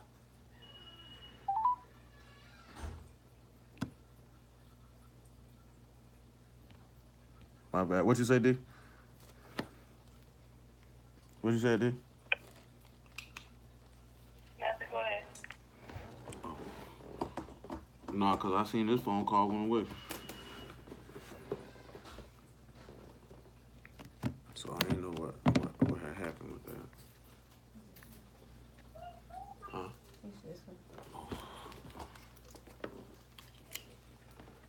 Oh, it must be breaking. That ain't gonna work.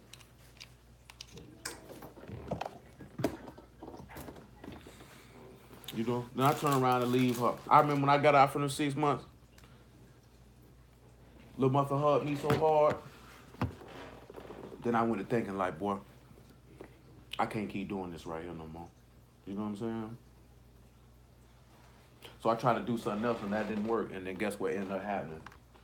Went right back out there doing what I was doing. And the crazy part about it is that when you look at it and you parallel it, that when you live in that type of life, you never know what's going to happen to you. And that way of that life is hard. And in the book of Proverbs tell you that the way of transgressors is hard. You know what I'm saying? So when you in sin, you never know what's going to happen to you. You never know when that's the day he going to call that debt. Debt due. You know what I'm saying? Nevertheless, 26 and 36 of Matthew. Then come Yahushua with them under a place called Gethsemane, and saith unto his disciples, Sit ye here while I go and pray yonder. And he took with him Peter and the two sons of Zebedee, and began to be sorrowful and very heavy. Then he saith unto them, My soul is exceeding sorrowful, even unto death. Tarry ye here and watch with me.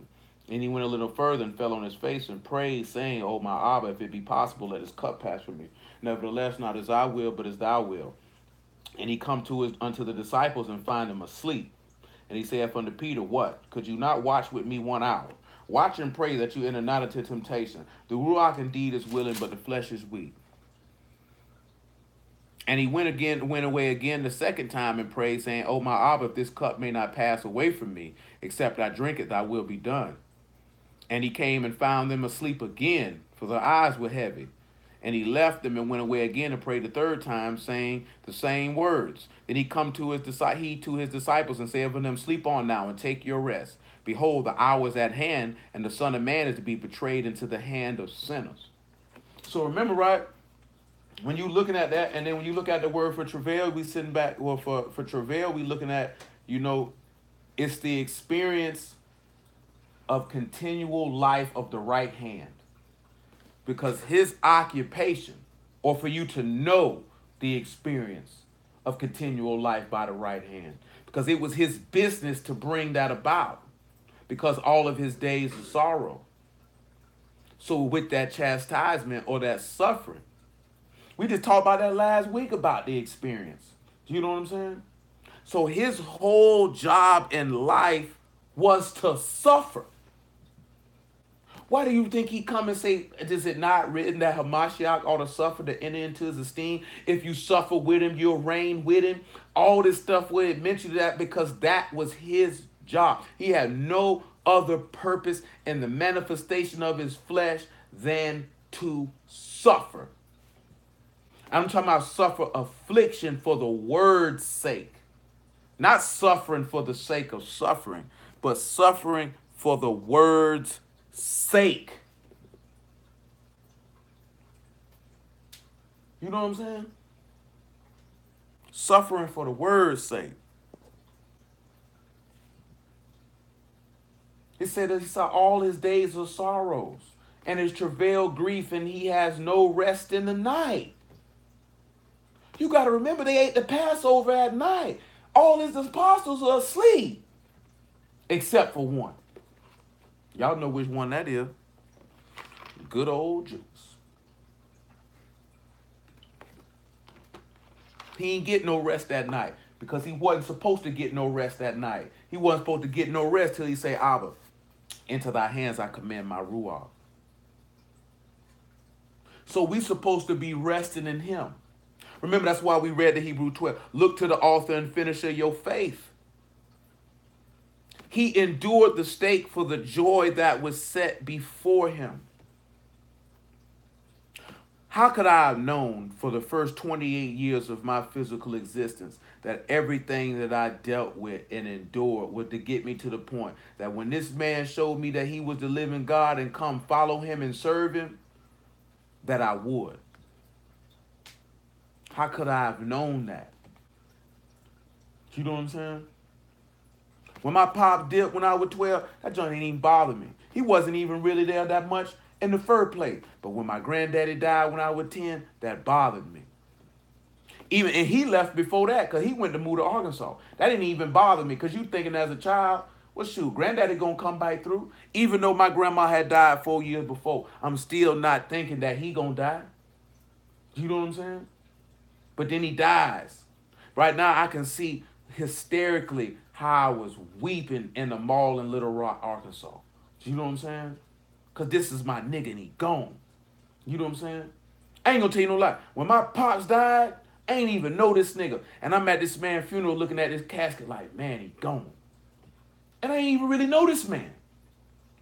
You know what I'm saying? And it's still just the point of, regardless that my manifestation of this physical vessel is possible because of this man, irregardless that it was done in unrighteousness, this is still my father. You know what I'm saying? And he gone. Do you know what I'm talking about? So then you know what it made me sit back and think about? One day my mama gonna die. And then when she gone, who's left? There's nobody left. Do you know what I'm saying? Like straight up, there's nobody left. Nigga, your parents gone, your grandparents gone, your auntie gone. Then I already had a mind as a child, or as a teenager, as an adolescent, I should say, that you run with niggas and you hang with niggas. But then guess what happens as you get older? You have kids.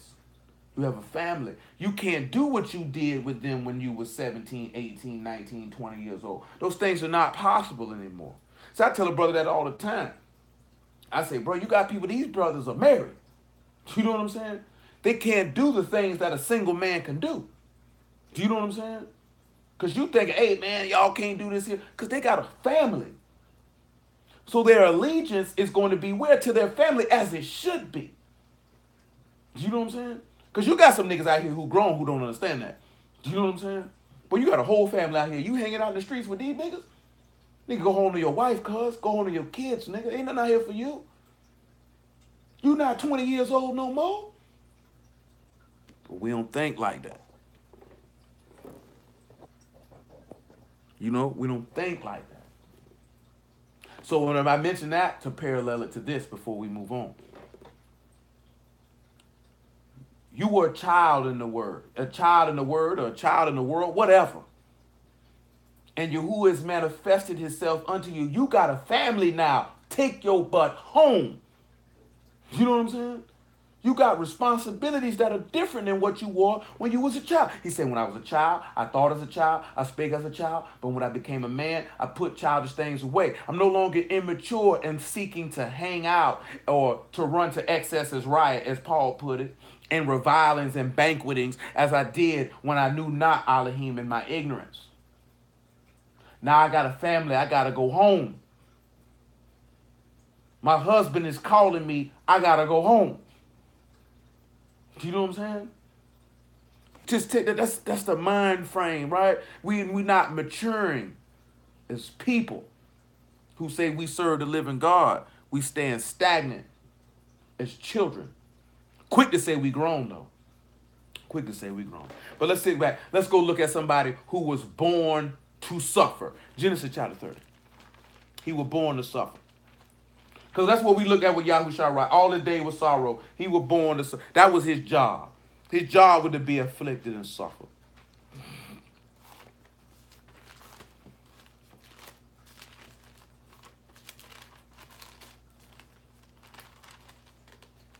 $30 and 20 what? 3? 22 though? Yeah, 22 is cool. And Elohim remembered Rachel.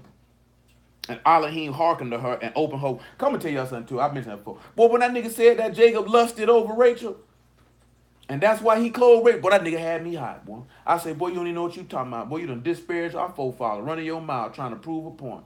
You know what I'm talking about? That joint had me hot, boy. How dare you? How dare you? Because his point was, Oh, niggas pick women because they got a big butt or big titties or this, that, then the third. And I'm like, bro, people like what they like. You know what I'm saying? Some dudes like tall women, some dudes like short women. Some niggas like slim women, some niggas like big booties. But if you pick a woman based off her physical attributes and overlook what she has inwardly, then you're an idiot. You know what I'm talking about? If you talking about making this woman your mate, your companion, you know what I'm saying? But again, I'm telling him, you speaking from the perspective of everybody in the word. These niggas picking these women because they trying to hit. And if you talking about trying to hit, then the average nigga don't care what she look like. She could be back. I told him there's too many ugly, bad body women out here got churned. You know what I'm saying? And there's a lot of dudes screaming they don't mess with nothing but bad chicks and this, that, then the third. But then you see the mother of their children. Well, where they do that at, cuz? You know I ain't lying. You done seen it. I know plenty of niggas like that. Your baby mama don't add up to what you claiming. Don't add up. You know what I'm saying? And I'm just being honest. It don't add up. So, but when you look at that, ain't nobody, you know what I'm saying? Like, these people carnal. I say, bro, if the book say he seen Rachel, he fell in love with her. Just don't like this, that, and the third. He said, but he lusted after Rachel. I say, boy, watch your mouth. That's not what that book say. He kept pressing it. We had to read it. We know why Rachel womb was shut up. Because that's who he wanted. So y'all have mercy on Leah and say, you know what? I'm going to close Rachel womb up so maybe that she can be loved as much as the younger daughter. Because it was our custom that you don't give the older before you give away the younger before you give away the older. That truly is. That was the custom. That was the manner. But that ain't who Jacob wanted. And you know what ended up happening with that one? The same token. The elder shall serve the younger. Because in the end, Leah ended up having to serve Rachel. Because that's who the one she loved. That's the one he loved in the first place. I'm thinking I got slides down there and I got sneakers. Genesis 30 and 22. And Elohim remembered Rachel, and Elohim hearkened to her and opened her womb. And she conceived and bare a son and said, Elohim have taken away my reproach. And she called his name Joseph and said, Yahuwah shall add to me another son. So notice that the son name means that Yah has taken away my dishonor or my mark. Let me look at that word. Oh, that is good. Oh, God. Watch out, boy.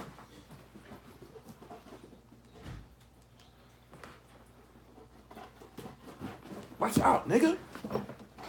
Hey. This nigga be bugging, man. Oh, extra playful looking boy.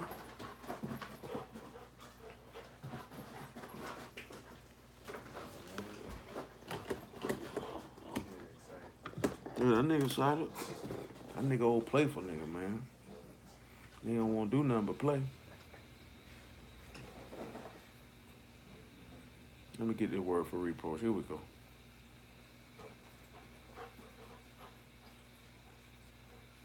Forgive me, I'm moving kind of slow. That word is karpah. It means a taunt or a scorn or shame or disgrace. We got a cot and a rosh, a pay and a hay. So we can sit back and we can look at, we got a little separation and we got a little, I would probably say, the breath of the commands of the head is going to separate when you take a rack and you take that reproach out of here. But nevertheless, let's continue. Let's go to Genesis 37. And we're gonna look and see that Joseph was born for the purpose and means of suffering. That was his purpose of being alive. In Genesis 37:1.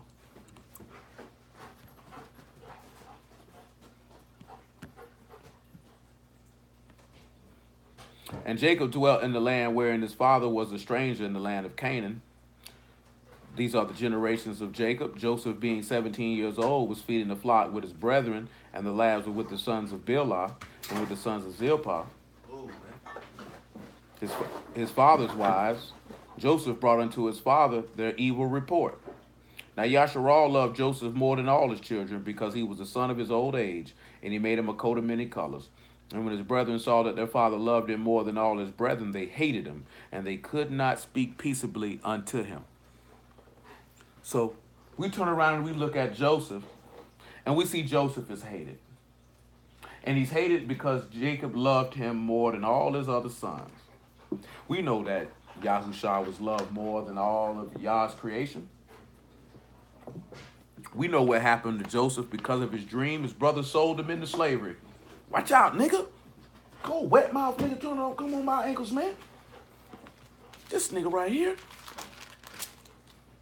Genesis 37. I guess I gotta go ahead and grab it though. 37 and 17. And the man said, they are departed hence, for I heard them say, let us go to Dothan. Joseph went after his brethren and found them in Dothan. And when they saw him afar off, even before he came near unto them, they conspired against him to slay him. They said one to another, behold, this dreamer come. Come now, therefore, let us slay him and cast him into some pit, and we will say some evil beast have devoured him, and we shall see what will become of his dreams. So, of course, you know, they took him, cast him into a pit where there was no water. Let's go down to verse 26. That nigga did a spin and didn't break stride. And Yehuda said unto his brethren, what profit is it if we slay our brother and conceal his blood? Come, let us sell him to the Ishmaelites, and let not our hand be upon him, for he is our brother in our flesh, and his brethren were content. Then there passed by Midianites, merchantmen, and they drew and lifted up Joseph out of the pit and sold Joseph to the Ishmaelites for 20 pieces of silver, and they brought Joseph into Mizraim. Joseph's whole purpose in life, as you can see, was to suffer. What was his purpose of suffering for? We know what his purpose of suffering for was for what? Was for him to be in Egypt at that particular time. Pause, because I'm going to do it a little different. Genesis chapter 50. See, we still dealing with the law, and I know I mentioned we was talking about dealing with the law that I would try to stay out of Genesis, but it's hard to do it. It's hard to do it because you gotta come through and you gotta work it in because it's a paramount part of the story. And I think I might have wanted 49. Yeah. Forgive me for that, y'all.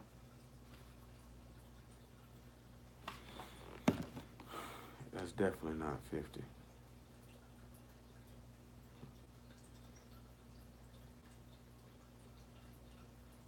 Definitely not 50. No, it was. I was right the first time. Gotta trust my mind. Genesis 50, probably about verse 17.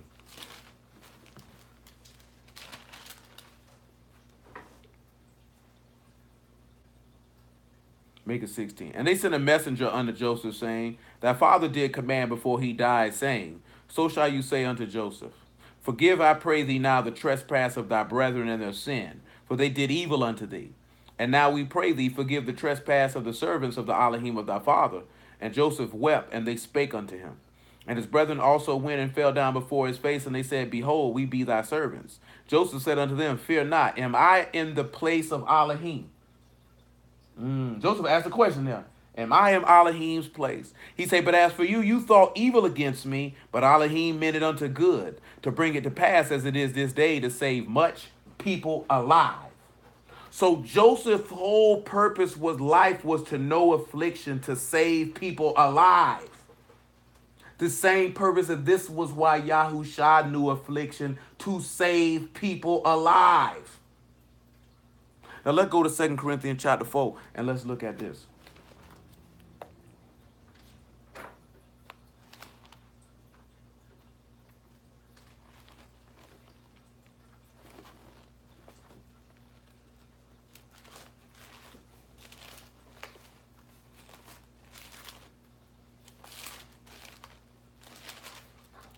Make sure it might be 1 Corinthians chapter 4.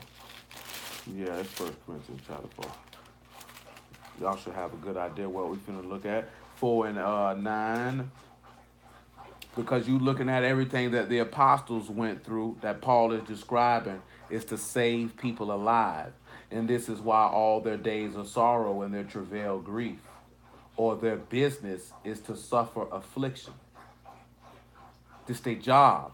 And forth of suffering that, it causes many people to be saved alive. I hope that makes some sense. So then if it allows people to be saved alive, then guess what it allows to happen?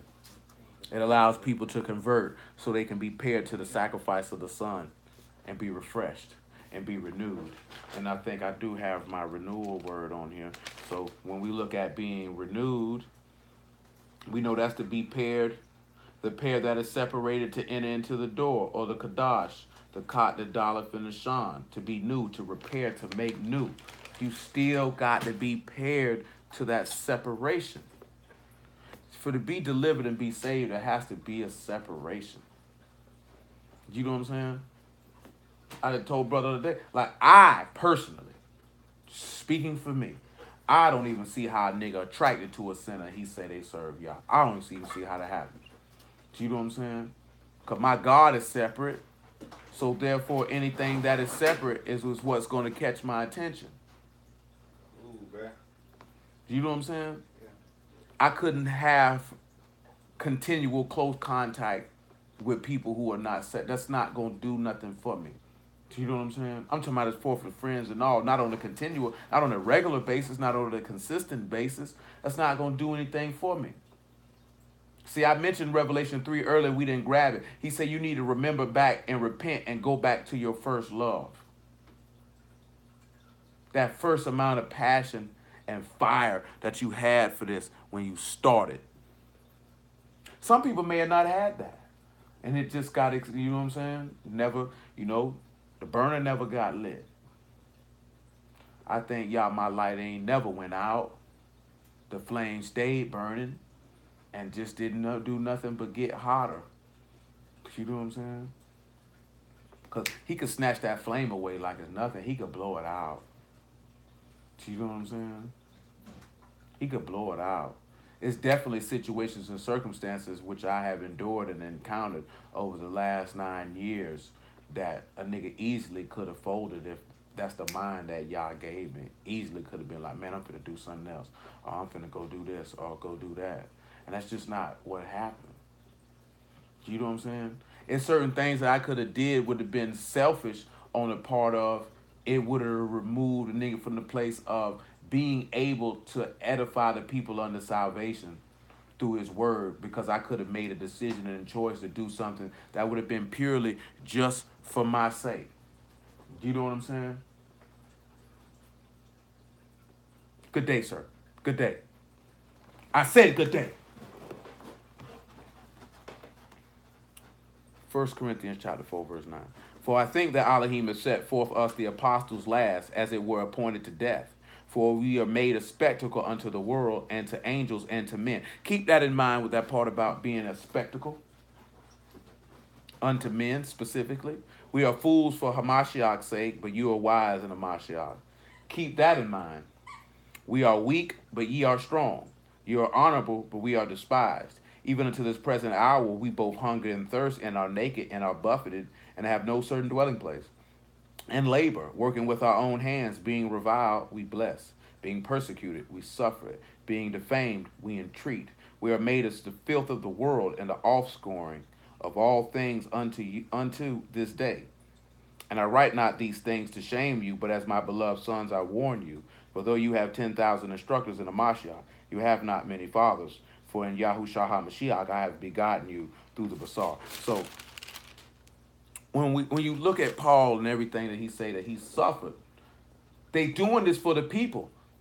So he said another place he say death working up. See, 2 Corinthians chapter 1 and verse 7. See, death is working in them so that life can be manifested in the people. And that's something that sometimes you got to understand. If you come and you serving Yah to serve his people, his word, and you got to realize that, shoot, it ain't about you, cuz. It ain't about nothing you got going on and nothing you want to do. Make that verse 3. 2 Corinthians chapter 1 and verse 3. Baruch be Elohim, even Abba of our master Yahushua HaMashiach, Abba of mercies, and the Elohim of all comfort, who comforted us in all our tribulation. Keep that in mind, that we may be able to comfort them which are in any trouble, by the comfort whereof we ourselves are comforted of Elohim. For as the suffer. Now, see, the first point that we could look at that is when Hamashiach was on that stake, and he told that man on that stake, "This day you'll be with me in paradise." Do you know what I'm saying? See, when he mentioned that he the Elohim of comfort and he comfort us in tribulations, because, and praise be to Yah, the name of Yahushua for it, because I understood this. I remember, right, I dealt with, I ain't had nowhere to live at while dealing with the word. It was about 2010. I remember I was with my homeboy. We was at somebody's house. And he told them, like, he just dealing with some things. But before that situation happened, I had already seen it happening and was already mentally and spiritually prepared for it, because according to the text, I understood. So therefore, there was comfort coming from Elohim that couldn't come from no man, because I understood. You understand what I was about to embark on and for what cause. I never slept outside one day.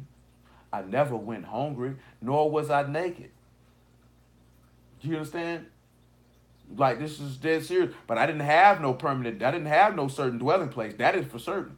Do you know what I'm saying? Like, period. But there was still a comfort in the midst of that tribulation, so I understood. I didn't look at my situation and say, woe is me, and this, that, there, and the third, because my Elohim brought comfort to my soul with a perfect shalom, because I trust in him. And see, I can't teach that to you. I can teach that to you as forth as manifesting the word to you, but I can't make you develop. That's what I mean when I say I can't teach that to you. I can't make you be that way. You the only person who can make that decision. Do you know what I'm saying? You the only person who can make that decision. I can strengthen your faith by words or by the example of my own faith, but at the end of the day, if you don't believe, you just don't believe. And ain't nothing I can do about that. God forbid, and if you don't believe. But like I said in the beginning, if you ain't willing to get up there on that stake and sacrifice yourself with him with hopes that you'll be resurrected on the third day, you don't believe no way.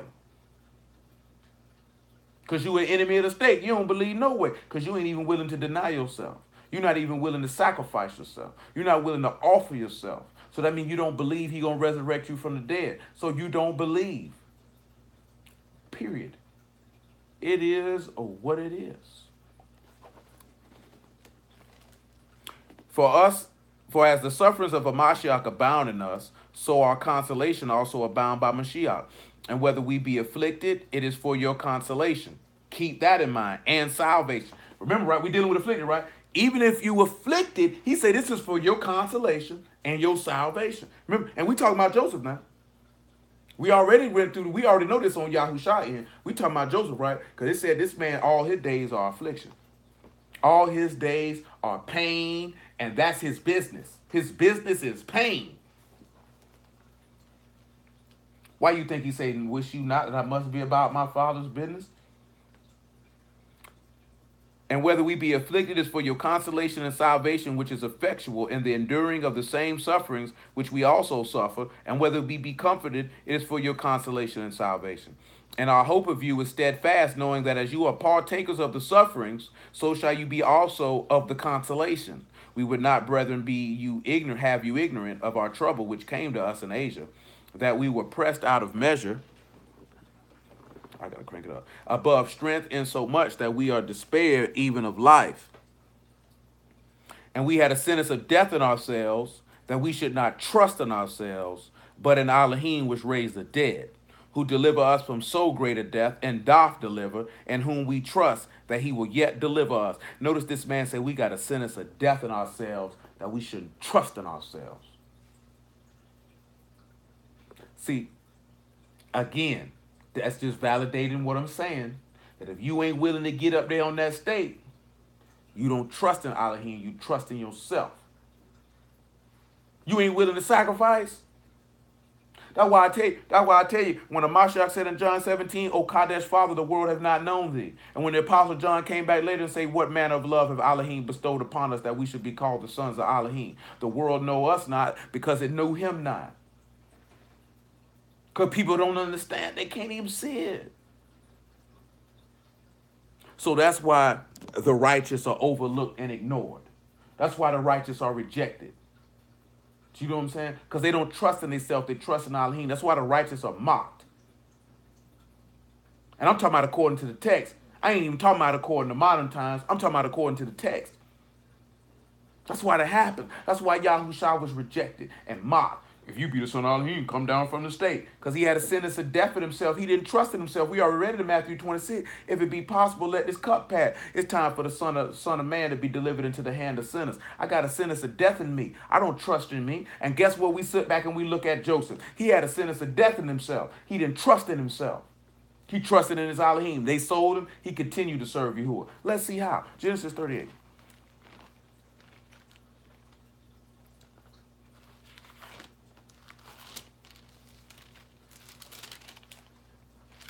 My bad. Genesis 39. 39 and 6.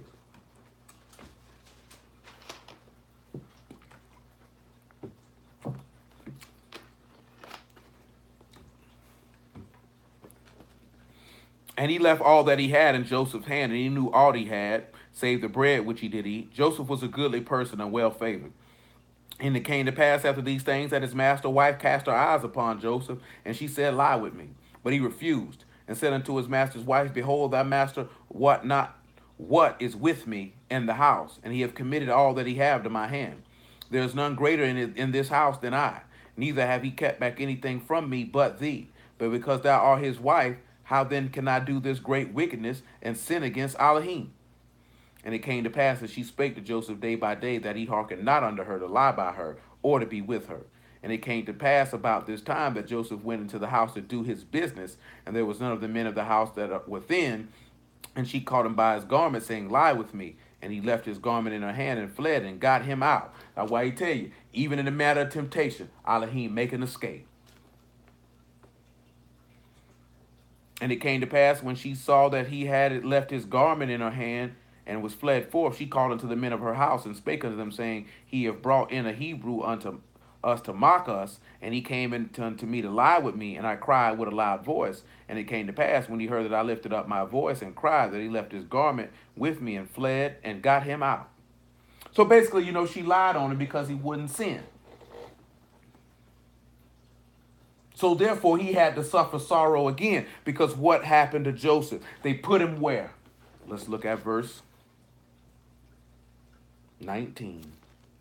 And it came to pass when his master heard the words of his wife, when she spake unto him, saying, after this manner did thy servant to me, that his wrath was kindled.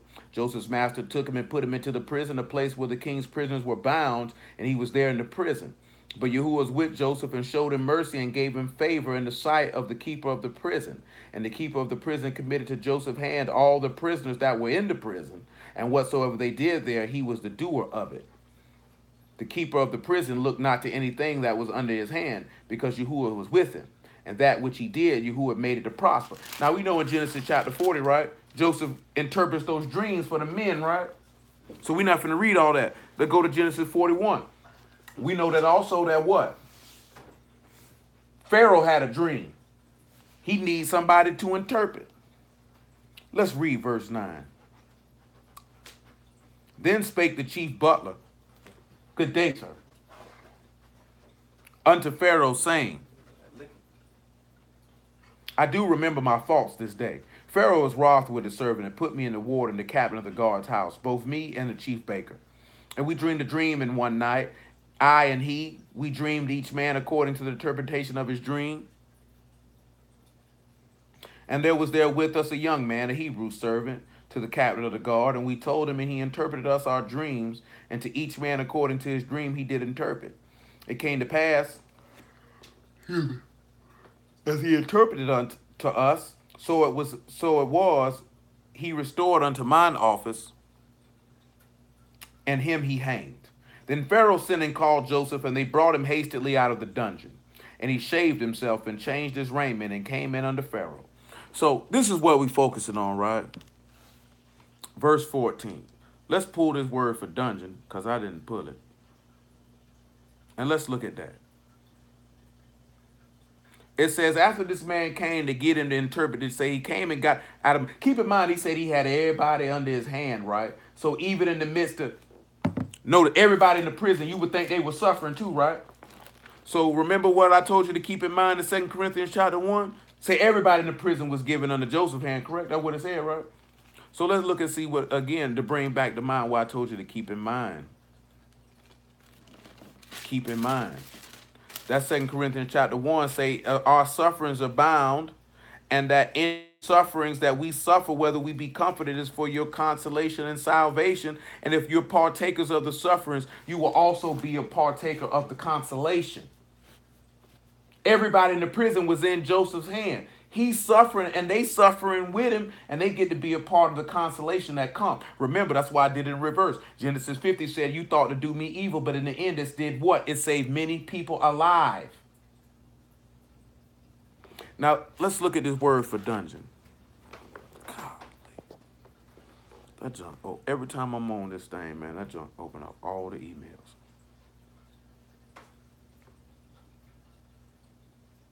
That word for dungeon is bore. Just a pit, a well, a cistern. Remember how I said he was put in the pit where there was no water? Now he's put in the pit again. We got the bot, the ooh, and the raj. So what do we end up seeing? The highest sacrificed his son. That's what we get from that. So let's look at this. Let's look at 1 Peter chapter 3, verse 17. Will we be able to say that Joseph was a just man and thrown in prison? And Joseph was thrown in the pit 2 times and did nothing wrong. First, his brethren threw him in the pit. Then he was falsely accused of a sin he didn't commit, and they threw him in the pit. Same thing that happened to Yahushua. They told him he blasphemed when he said, you shall see the Son of Man coming in the clouds of Shamaim. They want to throw him in the pit. They wanted to throw Yahushua in the pit because they hated him for the words that he spake. They threw him in the pit. The whole time that suffering was for the consolation of many. Because remember, he said, I came to offer myself to make my life a ransom for many. Because his whole purpose in life was to suffer. What did I say I was going? 1 Peter chapter 3. 1 Peter 3 and 17.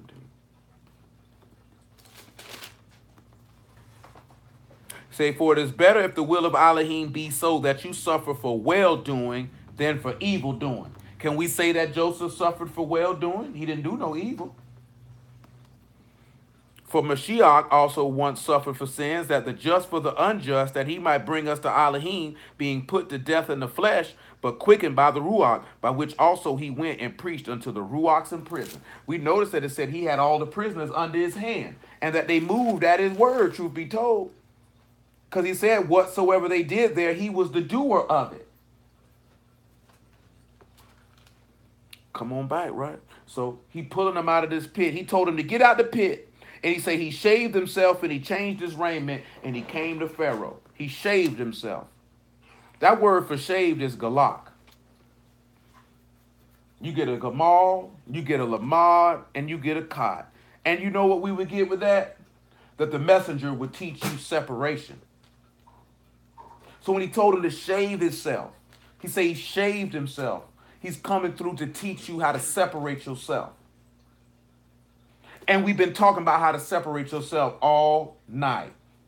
He brought him out of the pit to teach you how to set. When he brought him out of the dungeon, the first thing he said he did is he shaved. So once the father has sacrificed his son, he brought him out of the pit and he shaved. So now this messenger can teach you how to separate yourself. Romans chapter 7 and verse 1.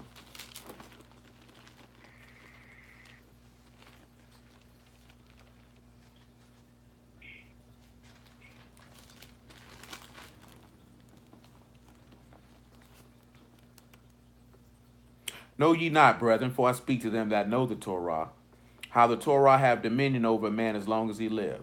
For the women which have a husband is bound by Torah to her husband so long as he live. But if the husband be dead, she is loose from the Torah of her husband. So then, if while her husband lives she be married to another man, she shall be called an adulteress. But if her husband be dead, she is free from that Torah, so that she is no adulteress, though she be married to another man. Wherefore, my brethren, you also become dead to the Torah by the body of Mashiach, that you should be married to another, even to him who was raised from the dead, that we should bring forth fruit under Elohim. For when we were in the flesh, the motions of sin which were by Torah did work in our members to bring forth fruit unto death. But now we are delivered from Torah, that being dead, wherein we were held, that we should serve in newness of Ruach and not oldness of the letter. So what do we look at that for? Because when you turn around and you look at it, Joseph is in this prison and he's dead. He's in this pit. The father has sacrificed the son. He is in this pit. He comes out of this pit to teach us how to separate ourselves. And we know how he taught us how to separate ourselves, because he said he sat down and showed them out of the Torah of Moses and in the Psalms and in the prophets the things concerning himself, and opened their understanding that they might understand the scriptures. And then he says, as it is written, it behooved Mashiach to suffer and to raise from the dead the third day. And he told them to remain in Jerusalem until they were endued with power from on high, because he was declared to be the son of Elohim with power by the Ruach HaKadosh and the resurrection of the dead. So you were taught that Yahushua was sent in order to teach you how to separate yourself. And the first thing that he said when he began to preaching was to what? Repent, for the kingdom of Shamahim is at hand. And if you're going to repent, that means you're going to turn. And if you're going to turn, that means you got to convert. And if you're going to convert, you got to be joined to the sacrifice of the Son. And if you're joined to the sacrifice of the Son, then you were separated yourself. And what have you separated yourself from? Sin and death. And if you separated yourself from sin and death, that means you separated yourself from the flesh. And if you separated yourself from the flesh, that means you separated yourself from the world. And that means you've become one with Elohim, because you are willing to suffer with him so you can reign with him. Because you would understand the chastening of Elohim is for those that he loved, so that you can be a partaker of his kadoshness. That is for your profit, is for your gain. He told you that in the book of Isaiah. I'm Yahuwah your Elohim, and I teach thee in the way that you should go. I teach things that profit, that you get a gain from. There's gain from what he's teaching.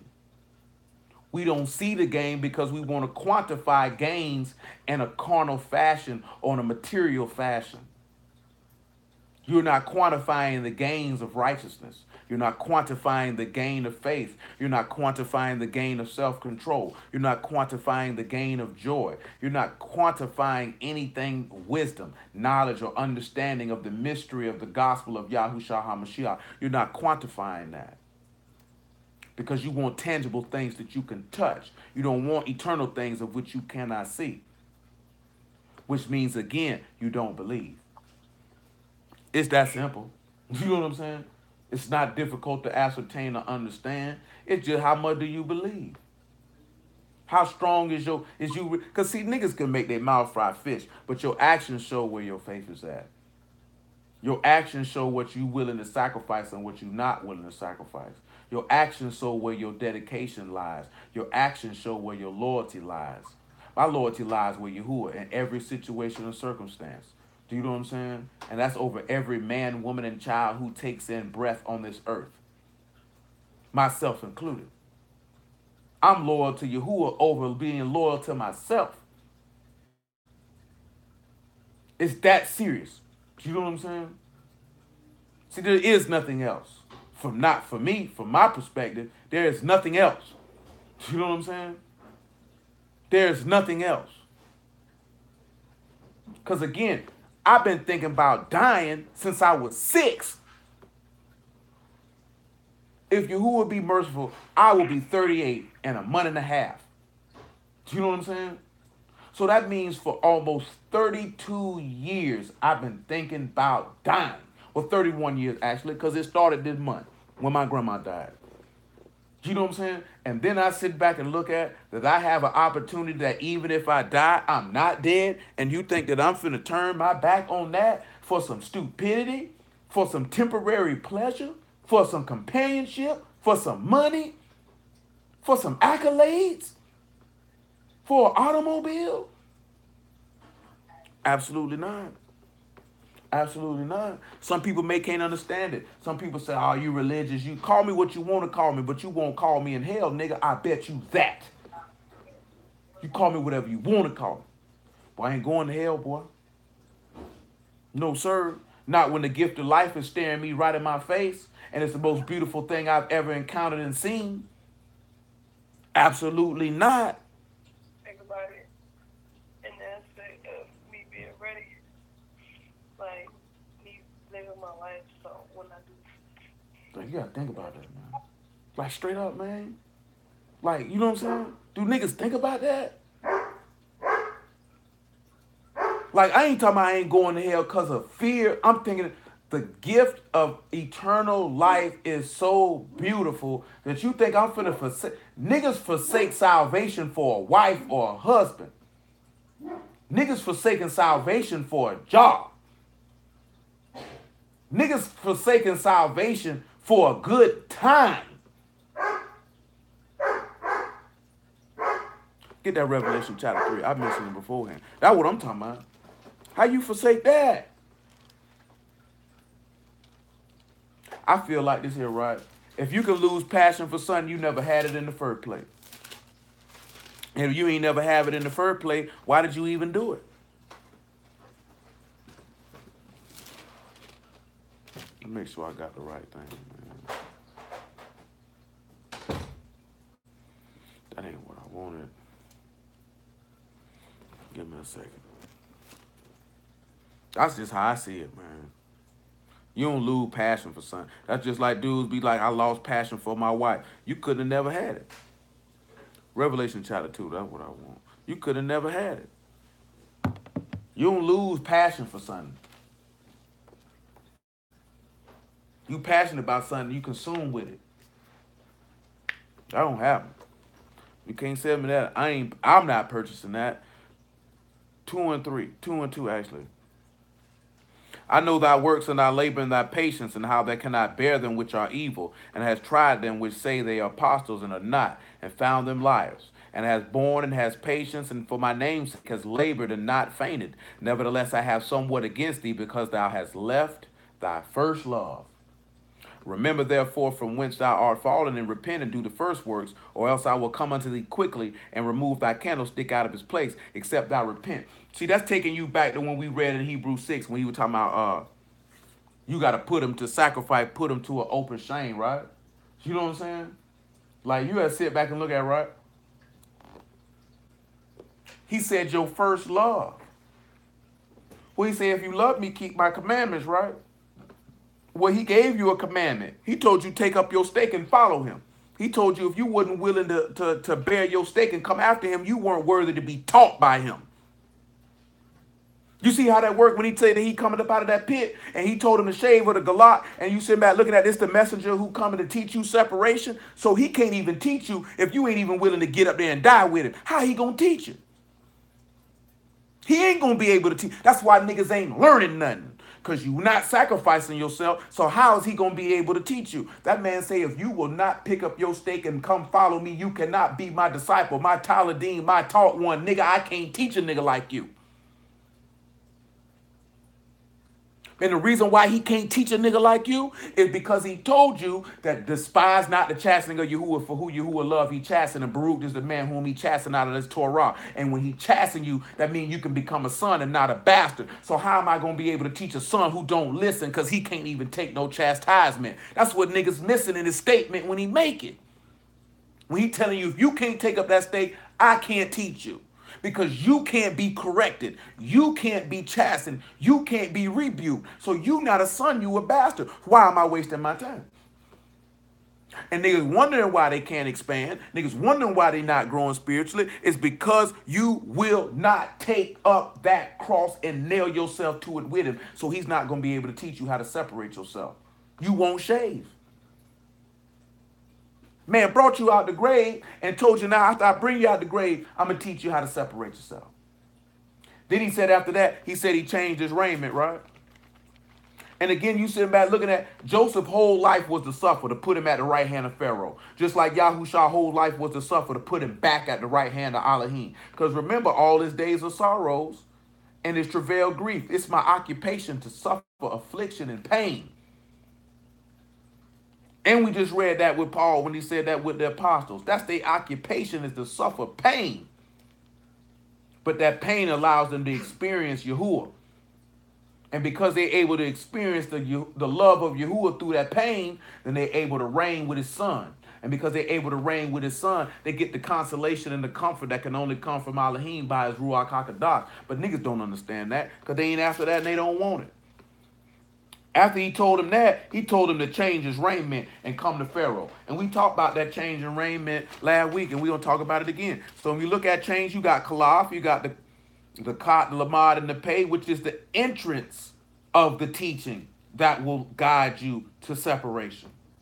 Then you take off your garments, you got the similar, that's the samak, the meme, the lamad, and the hay, and this is the teaching that will breathe power and support infinitely.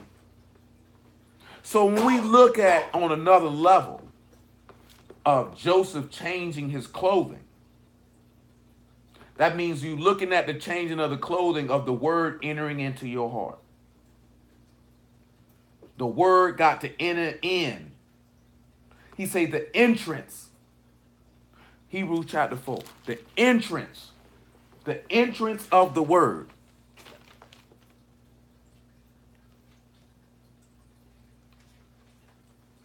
It's going to teach you how to separate yourself. So again, when you're looking at the messenger is bringing the word of separation, right? Then when he brings the word of separation, that word of separation enters into your heart and you separate yourself. And then this will allow you to have breathed into you the power that will protect and support you forever. So let's look at this word being entering in to guide you to separation.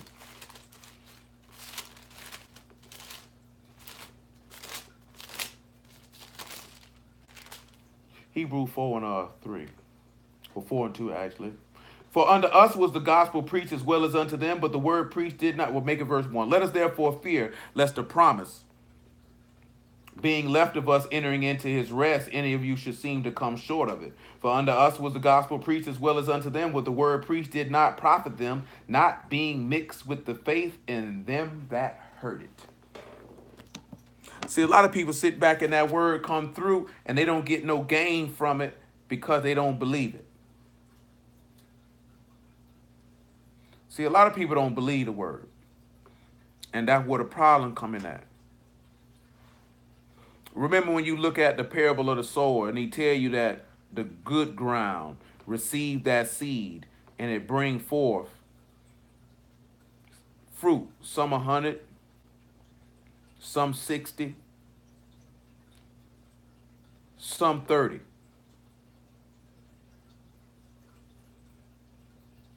James chapter 1 and verse 19. So when you look at change, and again, as we talking about being converted and being paired to the sacrifice of the Son, and then you look at when you need to change your clothes, you got to allow the word to come in to teach you to separate yourself. That's why you say, blessed are those who hunger and thirst after righteousness, they'll be filled. Because that word is going to teach them how to separate. It's going to teach them how to separate. I just said, man. James 1 and 17. Every good gift and every perfect gift is from above, and come down from Abba of lights, with whom is no variableness, neither shadow of turning. Of his own will begat he us with the word of truth, that we should be a kind of first fruits of his creatures. Wherefore, my beloved brethren, let every man be swift to hear, slow to speak, and slow to wrath. For the wrath of man work not the righteousness of Elohim. Wherefore lay apart all filthiness and superfluity of naughtiness, and receive with meekness the engrafted word, which is able to save your souls. But be ye doers of the word, and not hearers only, deceiving your own selves. For if any be a hearer of the word and not a doer, he is like unto a man beholding his natural face in a glass. For he behold himself and go his way, and straightway forget what manner of man he was. But whoso look into the perfect Torah of freedom and continue therein, he being not a forgetful hearer, but a doer of the work, this man shall be baruched in his deed. Notice he told you you need to receive that engrafted word which is able to save your soul. Let that word come into your heart and let it guide you. Yahushua say, if you receive me, you receive him that sent me. Because you're going to receive, you're going to allow that word to enter into your heart. And why would you allow that word to enter in your heart? Because you saved yourself, because you allowed the messenger to sit down and teach you separation in the first place. So because he taught you that separation, you received his word with gladness. Like it said when the apostles taught them people in Acts 13. And because you received his word with glad, and notice that both of these words deal with separation. The galak and the kalaf, they both deal with separation. And then we get to the similar, and then it's the teaching that will breathe power into you forever. John chapter 21, or 20 I should say. Because you should want life in you. See, that take you back to the valley of the dry bones. You know what I'm saying? That he breathed that wind into them.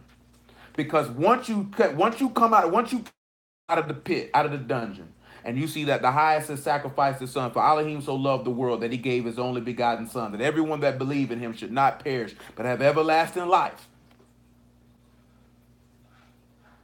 Now because of that, now you shave.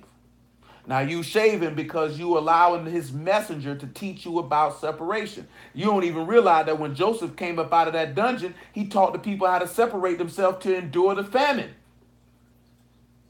And that people accepted his words on how to deal with the famine. And because of it, he set Joseph at his right hand now. Nevertheless, John 20.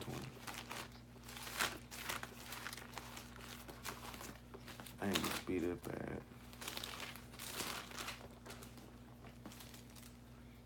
I'm getting too old, man. 20 and 20.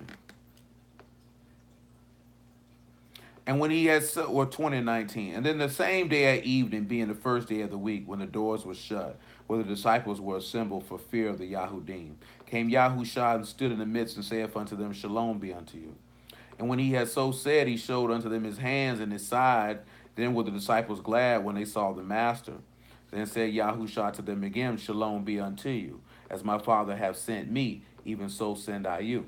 And when he had said this, he breathed on them and saith unto them, receive ye the Ruach HaKodesh.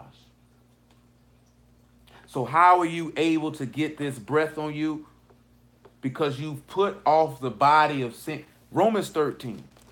You got to put that stuff off. You got to put it off. And the whole thing coming back to the key point is sacrifice yourself with Yahusha. Like I told you, when that brother called me today, he like, yeah, man. I say, so you be in the team? He say, man, you know, people. Now, he ain't lying. You know, back in the days, and we talking about back in the days, you know, they did get married young. You know, he said, yeah, my grandma and granddaddy. Grandma was 17, granddaddy was 21. I said, you know, that's a different time. I wouldn't dare have a 17-year-old dog. And depending, you know what I'm saying, I'm old enough to, if I would have got a girl pregnant in high school, to have a child that old. You know what I'm saying? Right now. I'm not finna tell my daughter go marry a nigga and struggle with him till he get himself right because he 18 and she 18. That's setting him and her up for failure. Do you know what I'm saying? Because I done already had a conversation where we put our kids out at 18 years old. They not ready to be out on their own. But then I expect him to be ready to be a man, a head of a household, and lead about a wife and children by the time he's 19. That's too much burden and responsibility to put on that young man. That's too much. He might crumple under the pressure. He might not be built for that. He might need a little bit of seasoning. Do you know what I'm saying? So what I explained to him is like, when you come in the word describe you as a babe. And Yah's not gonna put a large amount of responsibility on. It say you don't get no baby, no strong meat.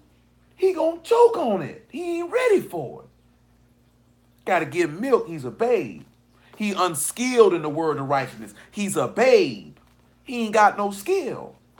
You have to have the time to develop.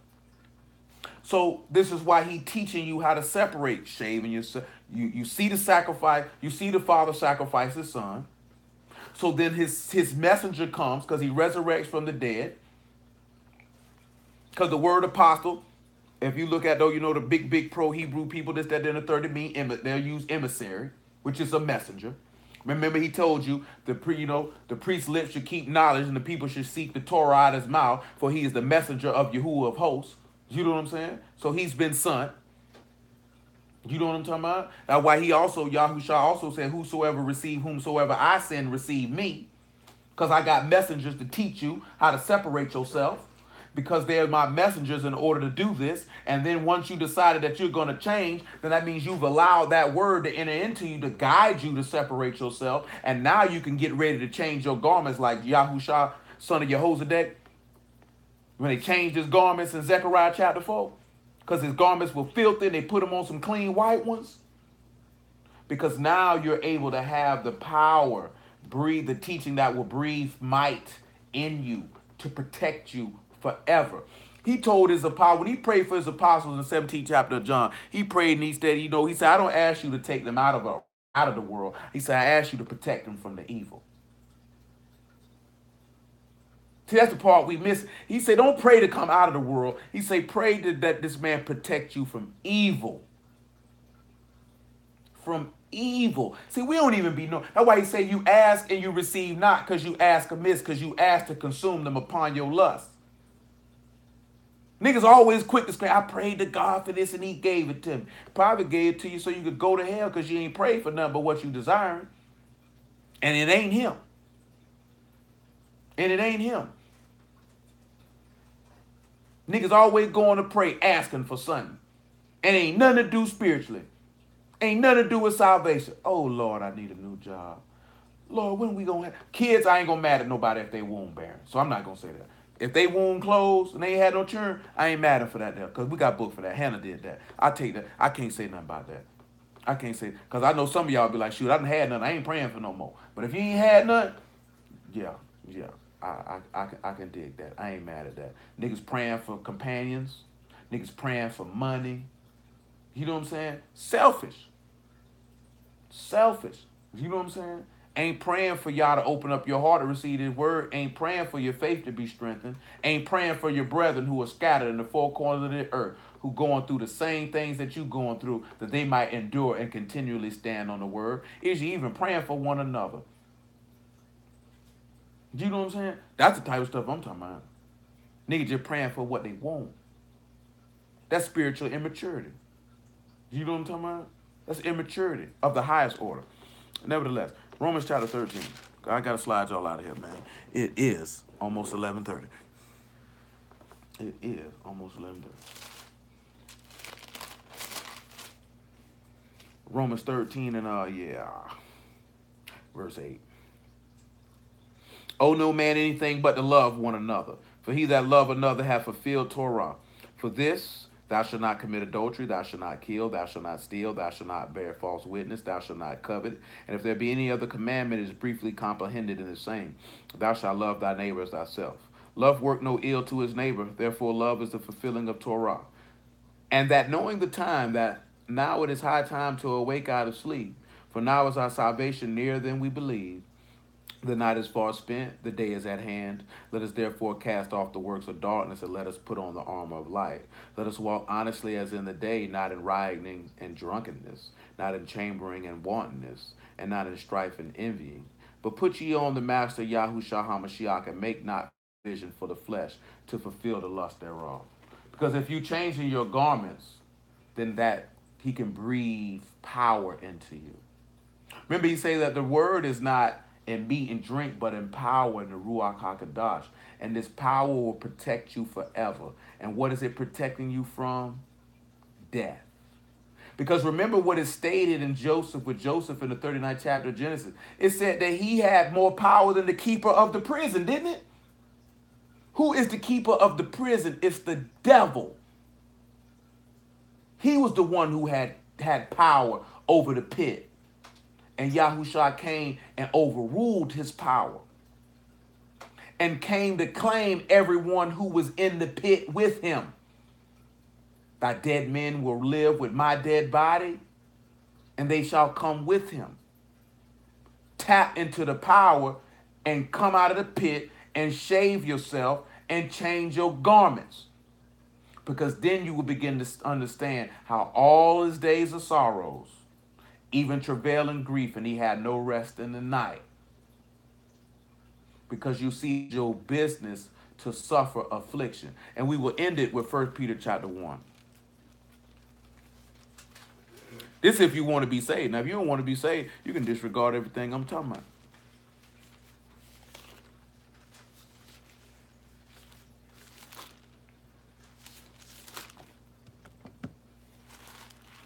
See, everybody don't want to be saved. Everybody don't believe the word either.